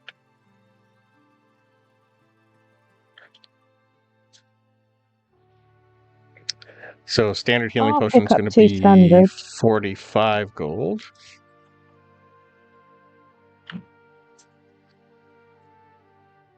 And if Yeah, you I'll have want 2 the standard. next one, it's going to be 270 gold. Can't afford that, so I'll do the standard. Okay. Healing potions ain't cheap. The fact that you can buy 2 of them for the same price as your fucking house is weird. I don't get D&D money sometimes. I really don't. While we are here, The I had cost of your remembered that +1 breastplate is the same as a house. Like, come on. I don't get it. Well, it's either a roof over your head or a thing of armor on your chest. Which one do you want to protect more? Yep. Sorry, go Hester. Yourself or your stuff? Oh, I was gonna say, I had when we were here before. Hey, God, I'm sorry. You're good. Yawning. So I still have the giant toad body, head, and the 4 legs, and 3 small frogs from the bog. I had meant to sell them before we left Alderheart to Susan, because otherwise now it's been like 2 weeks more. They are mush right now. Yes. So I'm assuming they were mush 2 weeks prior when we were getting ready to leave, because I think I had them for like a week or 2. Yeah, they would have been Before. like just a soggy or... Okay. Didn't you already like give them to her back at the bog? No, because I did all the stuff that was in jars. I gave those to her and removed those. This is just extra shit that, like, I chopped up the giant toad body to grab the part. So I'm just gonna remove them from my thing here. Oh, shit! When you pull them out, it is just a handful of goo. It does not smell good. Pulls it out, all of a sudden all the bugs in the area just go like immediately. This is rank. This is worse than stagnant pond water. I'll have to remove them later. There's a fly that says remove them. It tastes like crap. Another fly. It is crap. Yep, literally. Might eventually make good fertilizer if you bury it somewhere. But even then, it's like liquid nitrogen right now. Hasta la vista, baby. Right? Okay. So, who's taking point? Because this is the time where I want survival rolls from everybody. Gowther. take Jeremy. point. Jeremy's flying up above to keep a good lookout for us. Okay. He can see I'll all just around. I'll take survival rolls up front, please. And perception rolls. I also have in the bag of holding here, I just have herbs and poultices. That looks like 5 pounds worth. I didn't know what I would use that for. I'm assuming it came with the prisoner pack that had like the herbalism kit Yep. and everything. That would have allowed you one time. You can use it to create a healing potion a day with. Oh, okay. Could long I as you have have- crafted these over the last like 2 weeks? Do you have proficiency with herbalism kit? Yeah, I have. Hang on, let me double check. I'm pretty sure I do. Yeah, because I wanted to craft. Wait, what? I don't. Oh, I have alchemist supplies. What the fuck? If I had anything, herbalism I have herbalism. Yep. So maybe we collaborated. Okay. Yeah. So Am can I I the right have? character? Yeah. I am. I'll take. Depending on how many you want to do, I'll say at least you had 3 days to do it between shopping and all that. So I'll take 3 tool proficiency checks with the herbalism kit from Gowther. It's basically a D20 plus your proficiency plus your, I think it's a wisdom base. Yeah. So your wisdom Believe modifier it plus is. your proficiency and a D20. So proficiency in wisdom would be a full +7 to whatever I roll. Yeah. The heck is that in the background? Sadly, that'd be a whole 11 total. Okay. I need 2 more. That might be me. 15. Okay.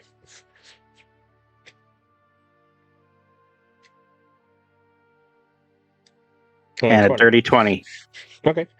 You over the course will get 2 basic healing potions in it. Nice. Yeah, I think that works, especially since I did better each roll. I'm like, oh yeah, after the first day of doing it, like I kind of know what I'm doing. It's Second been a day, while. I got a better idea. Third day, this is how you do it. Yep. Time I've had a Yeah. healer's kit and I didn't know. And artisan's tools. Yeah. Who the hell wants artisan's tools? Boring. All right. Yeah. I mean, I had an herbalism kit like pretty much since the beginning, and then I got an extra one, so I sold that one. But for some reason, I guess I thought I had proficiency in it, but I have proficiency in alchemist supplies. Seems like an That's okay. alchemist. Well, I think I would did make alchemist. Yeah, I think that's what it was alchemist. I was like, oh, I can make potions with that. So I went with that one. Yeah. But obviously the herbalism kit would work with the herbs and poultices. Yep. Okay. I'm just cleaning out my inventory of random shit here. Yeah. All right. So when you guys are finally like getting to the edge of the trees, he's taking you up here a little bit more up northish. Near the end of your second day, while you're making through the forest, you see with your 26 survival, Gowther. What was your roll for Jeremy, Bronobi? Survival or perception? One of each. Okay, perception was 14, survival was a 1. Okay. And that one? All right. Yeah, that one. Okay. You didn't Does that have mean to he ask landed that. on a bad branch and fell? Probably. A dead branch that's slowly on fire. All right. Gowther, you would be able to tell first then with the survival and even your passive. This is a little bit better than Jeremy right now. While you're making through the forest, you see what looks to be a blazing fire off in the distance. As you look at the fire, you notice that the flames have taken on a bird-like form, resembling a weeping Corvum It's far enough away that you could make past it without being noticed, but the branches of the trees and around its body are already beginning to smolder. That is what it looks like.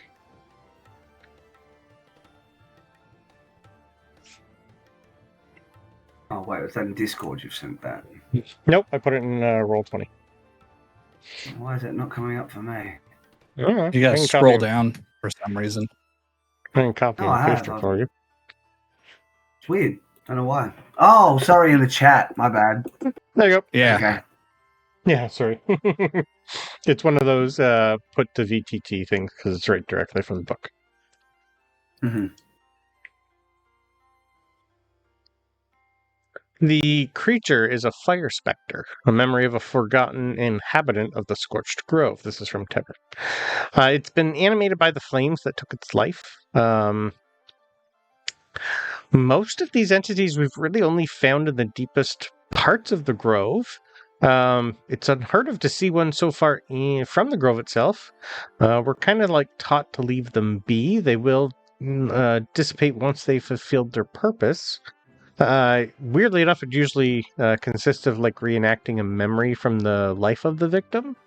We usually just watch and just put out the fires after they go away because, well, they hurt. We've learned from experience getting near them is bad. But I've never seen one before. I've only heard of them. But yeah, like as soon as this thing starts to walk around, most of the trees and plants are really starting to turn on fire, and he kind of goes, right, we gotta kind of have to stay. Are any of you good at putting fire out or anything like that? I am just good at killing things. You do have an item on you, Bronobi, that would work? The decanter of endless water, is that in this game? Yeah. Oh, there it is. When Sure, you lost yes. all your shit, that was the item that appeared in front of you. That was your Mhm, only item yep. at one point when you were naked. Yep, so From I have pulling a that. card from the deck. Oh, I've heard about those things. Well, okay, good. You're going to be one of them. Oh, wow. I wish we had more of them in the perch guard. I mean, sorry. He just in the turns it tenders. upside down straight away and starts pouring it out around him, it'll protect everywhere around him, and he's just gonna say, "Do you want to hold it and while I shoot this thing?" You don't want to shoot the creature, though. Let it Why finish. not? Well, I'm told it usually gets angry and attacks the people. I don't know. That is why I shoot it so that it dies. Well, I'll leave it up to you, but I'd rather you didn't. But you could try. I'd rather you wait. I am just confused. Is fire not kind of the enemy at the moment? This thing seems to be just fire. Well, kind of, yeah. Not getting the problem here. Well, I would just wait and just put the fires out, and I could help regrow the area. That's usually what we do. I don't know what, like how much water does that thing have? That kind of looks like not a lot of water.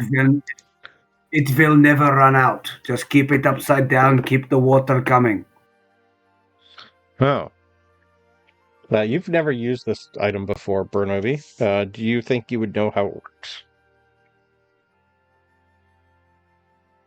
I mean, It does have fiddled command with it over words. the time. Ah. Yep. You can. I don't know. Yeah. You have to determine on exactly how much water you want it to come out. Geyser is the better word.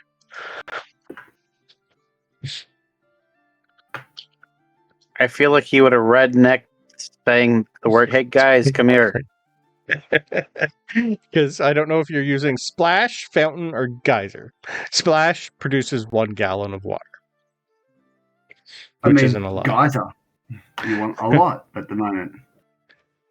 Okay. Are you going to walk up to this creature and you say geyser then? Is that what you're planning on? Yeah, sure. That's the plan. Okay. So this is what the item looks like. I feel like this whole 1d4 bludgeoning damage is not really relevant in this setting when it's a fire creature getting 30 gallons of water thrown on it. Yeah. I just need to see how much damage that is going to do. Okay.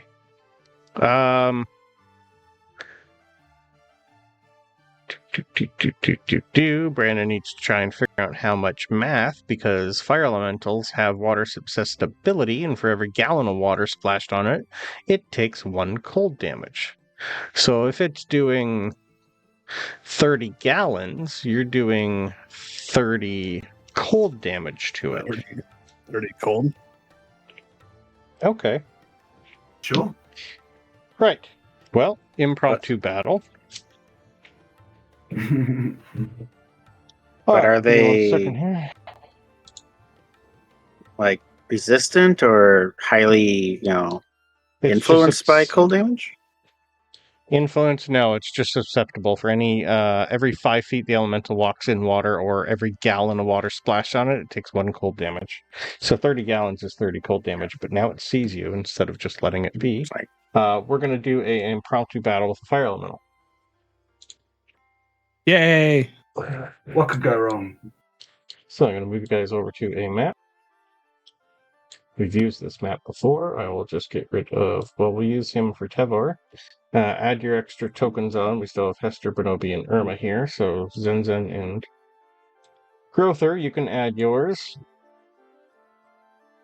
Yeah, I'm gonna need a bubo. Okay. Uncle Buck, what are you here? Why are you here? That was the tender that you first ran into. Well, we're going to use... Oh, look We're at gonna that! use the I figured it Griffin out. is going to be the fire elemental.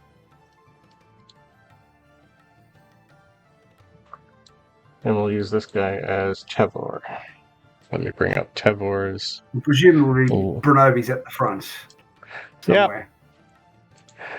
He's Alright. like, that's easy. This thing does lots of water. It will put this guy out. And Hester is currently riding Bubo as a mounted Okay. thing.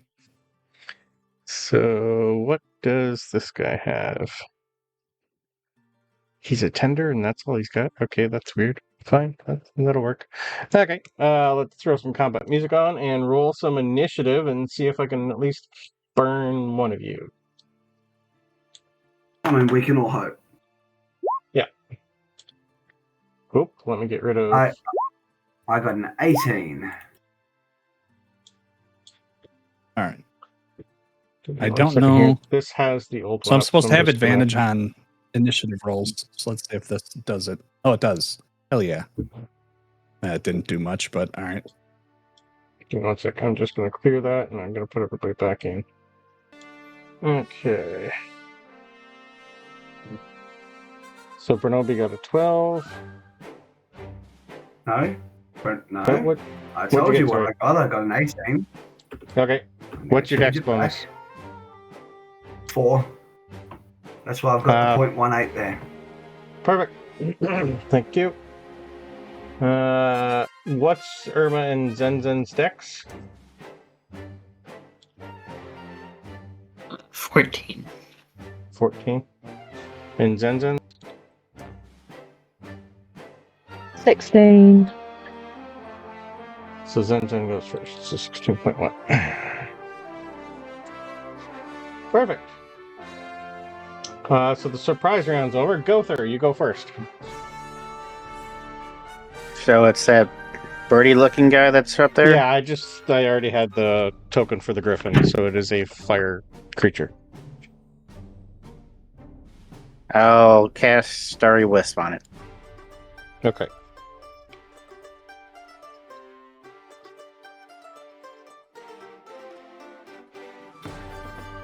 Dirty 20? 20 will hit.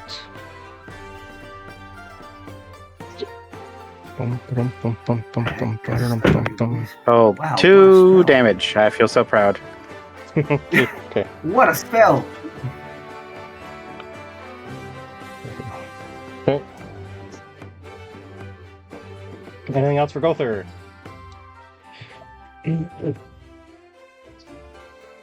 Perfect. Alright. That's the Bronobi. music on Brandon or not? I do have music on, yes. Maybe I've got it turned down super low. Here, let me add some scorched sounds. Oh, there we go. So, in the description of this item, it says the person must use an action to remove the stopper and speak the command word. I already did that last time. Do I need to each turn remove the stopper and speak the word, or can I just say the word? And keep it you need to say the word. You already got the stopper out. Nope. Cool. So now, can I do something else? Is that a bonus action, free action, an action? What is it? That's going to be your full action for that thing, because it is a geyser. That's a lot of power coming out of that thing. Holding on to it, I guess, is the action. It's just cool. So I do it again. I'm just going to keep pointing it at him and keep saying geyser, geyser, geyser. Okay, give me 1 second here. I guess 30 points of guaranteed damage each turn isn't bad. Well, I just don't know if I get a deck save. Give me 1 sec.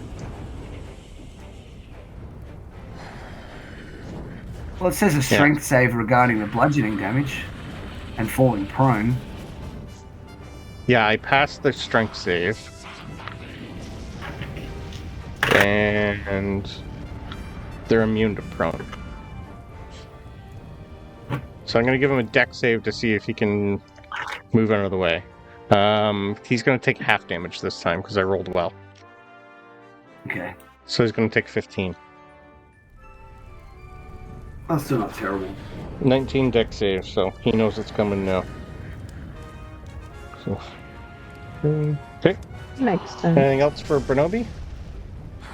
Well, that's my full action, so that's it. Okay. Right. I can move 50. So I can move to here.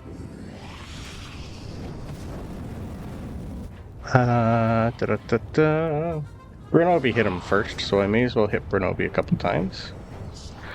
24 to hit.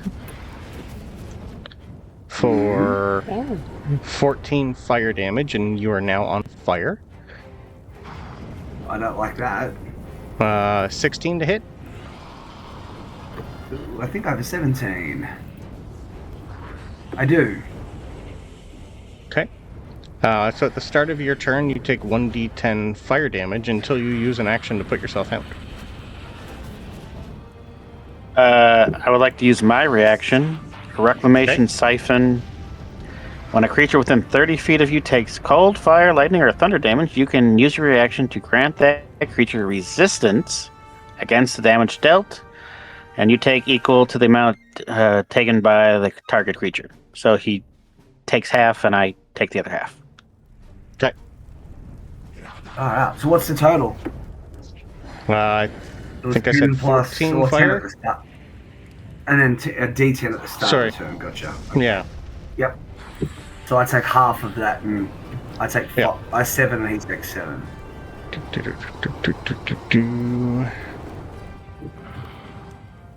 I don't know if Bronobi's aware this is happening either. He's just getting fire damage, so he's...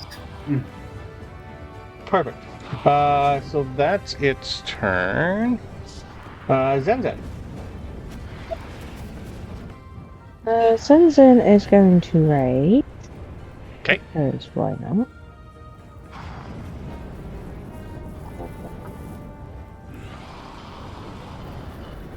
What she knows is hitting things, so that's what she'll do. Swing. 23 to hit. Yep. Get it. 8 slashing. 8 damage. Okay. And you have a magical weapon? And I do. Okay, perfect. Yeah, it's a +1. Yeah. You take 7 fire damage for hitting him.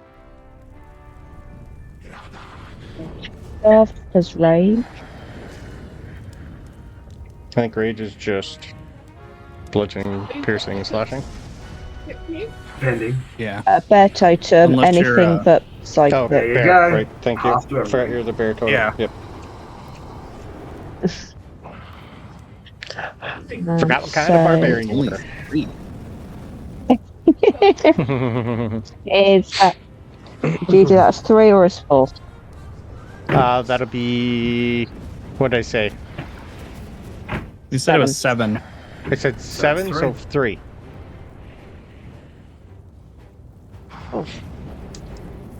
I written down for you guys and the monsters. You have a second I attack? get 2 attacks, so Yep. let's swing again. Perfect. Not so great. 12. Am I? 12. Yeah, am I Yeah. flanking? Yeah, you're flanking, surely. You are flanking. Yep.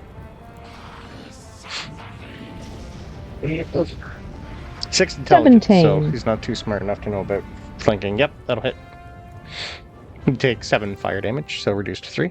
And I'll do. And she'll take 10. Okay.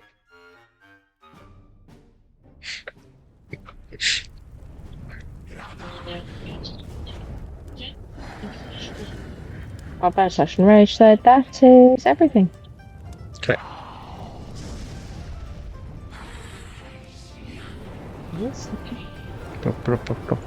Irma. Well, it's too close to shoot it, and I don't really want to touch it, so Irma is just going to disengage. Okay.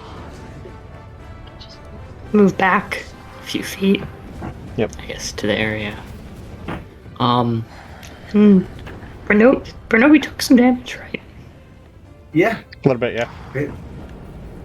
I can throw him a healing word just because. Do something. Okay.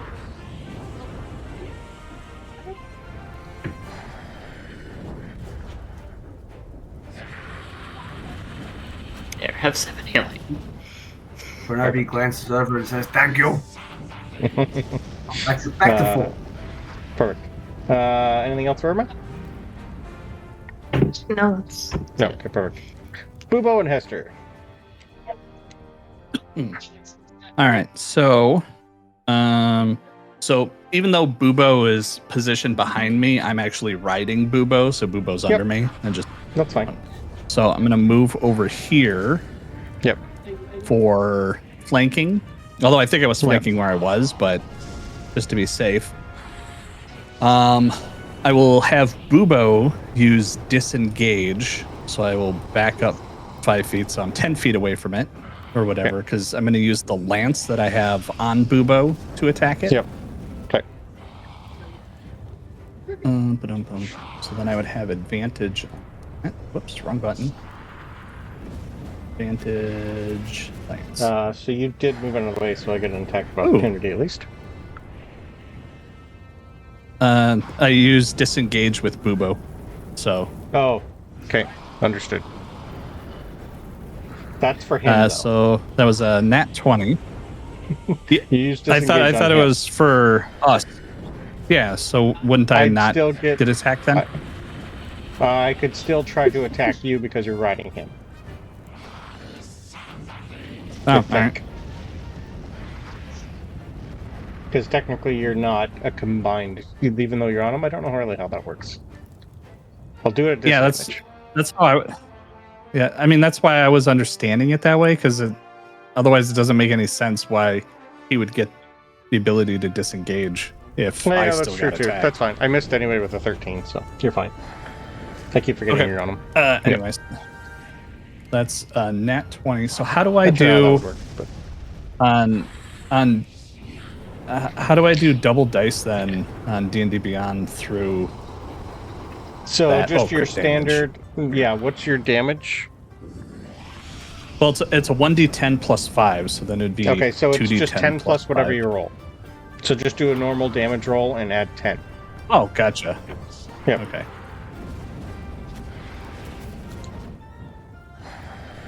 So 18. So 18. Okay. And that'll be magical piercing damage. Yep. And hang on, where'd it go? And another 6 damage for sneak attack. Okay. Because I took a level of rogue. And I think that's still magical piercing, I think is how sneak attack works. It's whatever my weapon does. Yeah. At some point, we'll figure out your training on how you got that level 1 of rogue. You would have had to learn it. Yeah, that's fine. Multiclassing, I like to RP. Somebody would have had to taught you how to sneak attack. Oh, I figured just from watching Reynard just sitting back for the last, like, whatever, just kind of, yeah. Figuring out what he's been doing. You're involved let's see, in so I started there, so 5, 10, 15. And then I will back up, so I move 15, 20, 25, 30, 35. I'll go here for 40. That'll be all of Bubo's movement, and since I'm riding him, that's all my movement. And yeah, that'll be my turn. Perfect. Tevor is going to toss a spear at it and miss horribly. With a 6. That's his action. Gowther, back to you. Round 2. You'd be able to tell that this thing's starting to lose cohesion.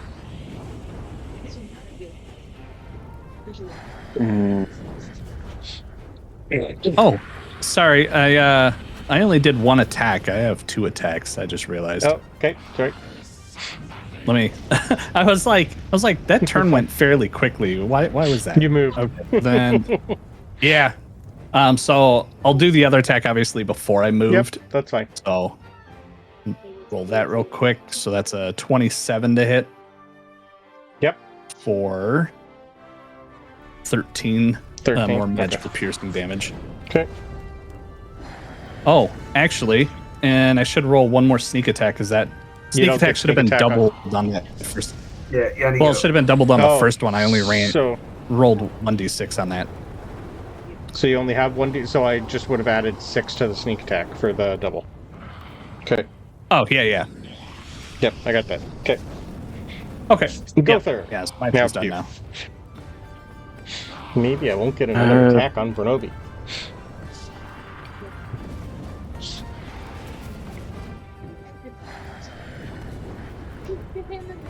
I'm going to cast. It's most likely it's gonna keep attacking Bronobi because of the 30 damage he's doing.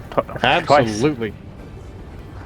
Twice. Okay, then I'm gonna cast Sympathetic Shield on Bronobi, giving him. Where is it? Yeah. Protective armor of a beast spirit. The shield gains. The shielded creature gains 2d10 temporary HP and a +1 to AC.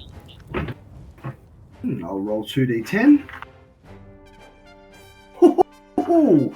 I just rolled 2 9s. That's a cool spell.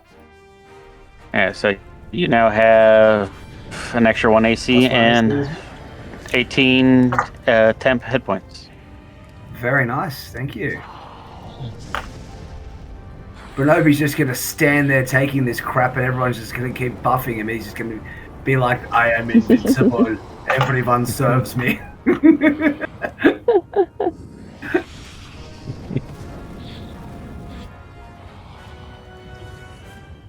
Alright, I assume Bronobi's turn then. Bronobi, at this point, he had planned on a couple of things, but he's just going to keep doing the same thing then. What he would do is able to direct 1 gallon up in the sky above him and then quickly point the rest on to this creature so that the gallon falls on himself and puts the fire out. You can just do gallon. You can't do geyser and gallon. You can only do 1. So as in geyser, it's 30 gallon. So you point it at him. You quickly. It's not instant. It takes 6 seconds for it to come out. So for a split second, you point it upwards and then put it back to the guy. You wouldn't know exactly how much you're gonna. You wouldn't know exactly how much to do though. So you can make me roll or control that however you want. I'm just saying it would be a split second out of 6 seconds, half a second, so it might be a 1/12 of the total or something. Then goes up in the air to fall back on himself to put the fire out. Would action surge do a double attack? No, that it wouldn't. It'd still, you can't say geyser than geyser. That's for a melee attack, not a magic item. Okay. I'll save it. I just won't bother using an action surge. Just give me a. Just give me a. Just give me a dex check. That's the easiest way to do this for you. Okay, that is an 11. An 11. Decent. That's enough to be able to Middling. put out the fire. I'm good with that. There's enough water coming out of that. Yeah, I'll say it'll probably negate. Let me give him a dex save to see how well I do anyway, just because he only has not a lot of health left. Yeah, no, you're going to kill him anyway, because he doesn't have enough health. He's got 25 left. I was going to use 5 for you and 25 on him. Oh, but he might save. I rolled a 5. He didn't save. Oh, okay. Plus 3 dex, I rolled a 2, sir. So how do you Perfect. get rid of this fire elemental? Just by washing it away? I just wash him away. I just put him out. I should have set the fire elemental right on top of you. You would have taken an extra 2d10 fire damage on your turn. Oh, plus take a 1d10 fire damage because it's the start of your turn. I feel like a geyser erupting inside a fire elemental would have to, by definition, do more damage. I take 2 damage. Okay, perfect. You got absolute heat versus absolute zero. Something's gonna happen. And just Well, like somehow that, I feel better at the end of that than I started feeling. So this is good. Let's fight more fire creatures. perfect. Go away. Come on. Go. Fire, you're not working.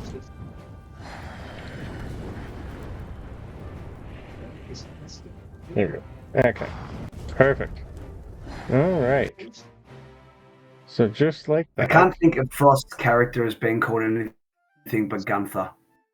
In my head, I keep saying Gowther. I keep So, wanting to the call him Growler. The rest of you see this lovely fire, whatever it was, fade away to a puddle of water. And the tender is just going to look at you and go, okay, yeah, we need more of them. Can you put the rest of the fires out, please? There's at least 5 or 6 trees that are currently on fire right now. So if you want Concept done. You just Okay, walk around so- doing that.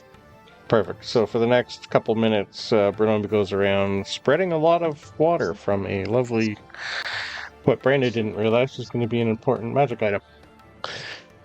In hindsight, In hindsight, right? It's actually the perfect item for certain things. Apparently this can counter was one. All you had to do was wait like 3 rounds and it was going to go away, but this works too. in those 3 rounds, it might have burned a whole lot more trees. No, not too much. It's not moving too quick. You would have noticed that it was in the middle of almost praying at a grave site for its former memory. That's all it was doing. I am thinking fire that spirit. Eliza is very good at sourcing different items. Perhaps we need to send a message back for her to put out all the feelers for more of these things. The tenders could use a few of them, could make all the difference in this battle. Yeah. Tevor We don't is have pretty much a just- sending stone to No. Eliza, do we? You only have one to Warden Mira. And the magic item you got was from a card, remember? So they might not even know how to enchant that. That might be They something might not exist. they can look at. We could try. Yeah. We Yep. could try. Yep, you can always take it to an enchanter at the avium and they'd be able to probably figure it out. Well, perfect. Does anybody here have the ability to speak with animals or messenger sort of thing? If we could get somebody to send message back, might be very useful. No, we do have a couple speak- outposts for the tenders that I can get messages to and from. I think this might be a good idea as soon as we can. Yeah, that thing's pretty awesome. I'm glad you guys were there and ready and decided to come. Oh boy. Well, hopefully you guys, I think you guys are the right people for the job. Hopefully whatever we come across isn't as bad as that, but quite big and quite scary and under the ground. So Next session, we'll see what's big, scary, and under the ground. Nice job, guys. Yay. Yay.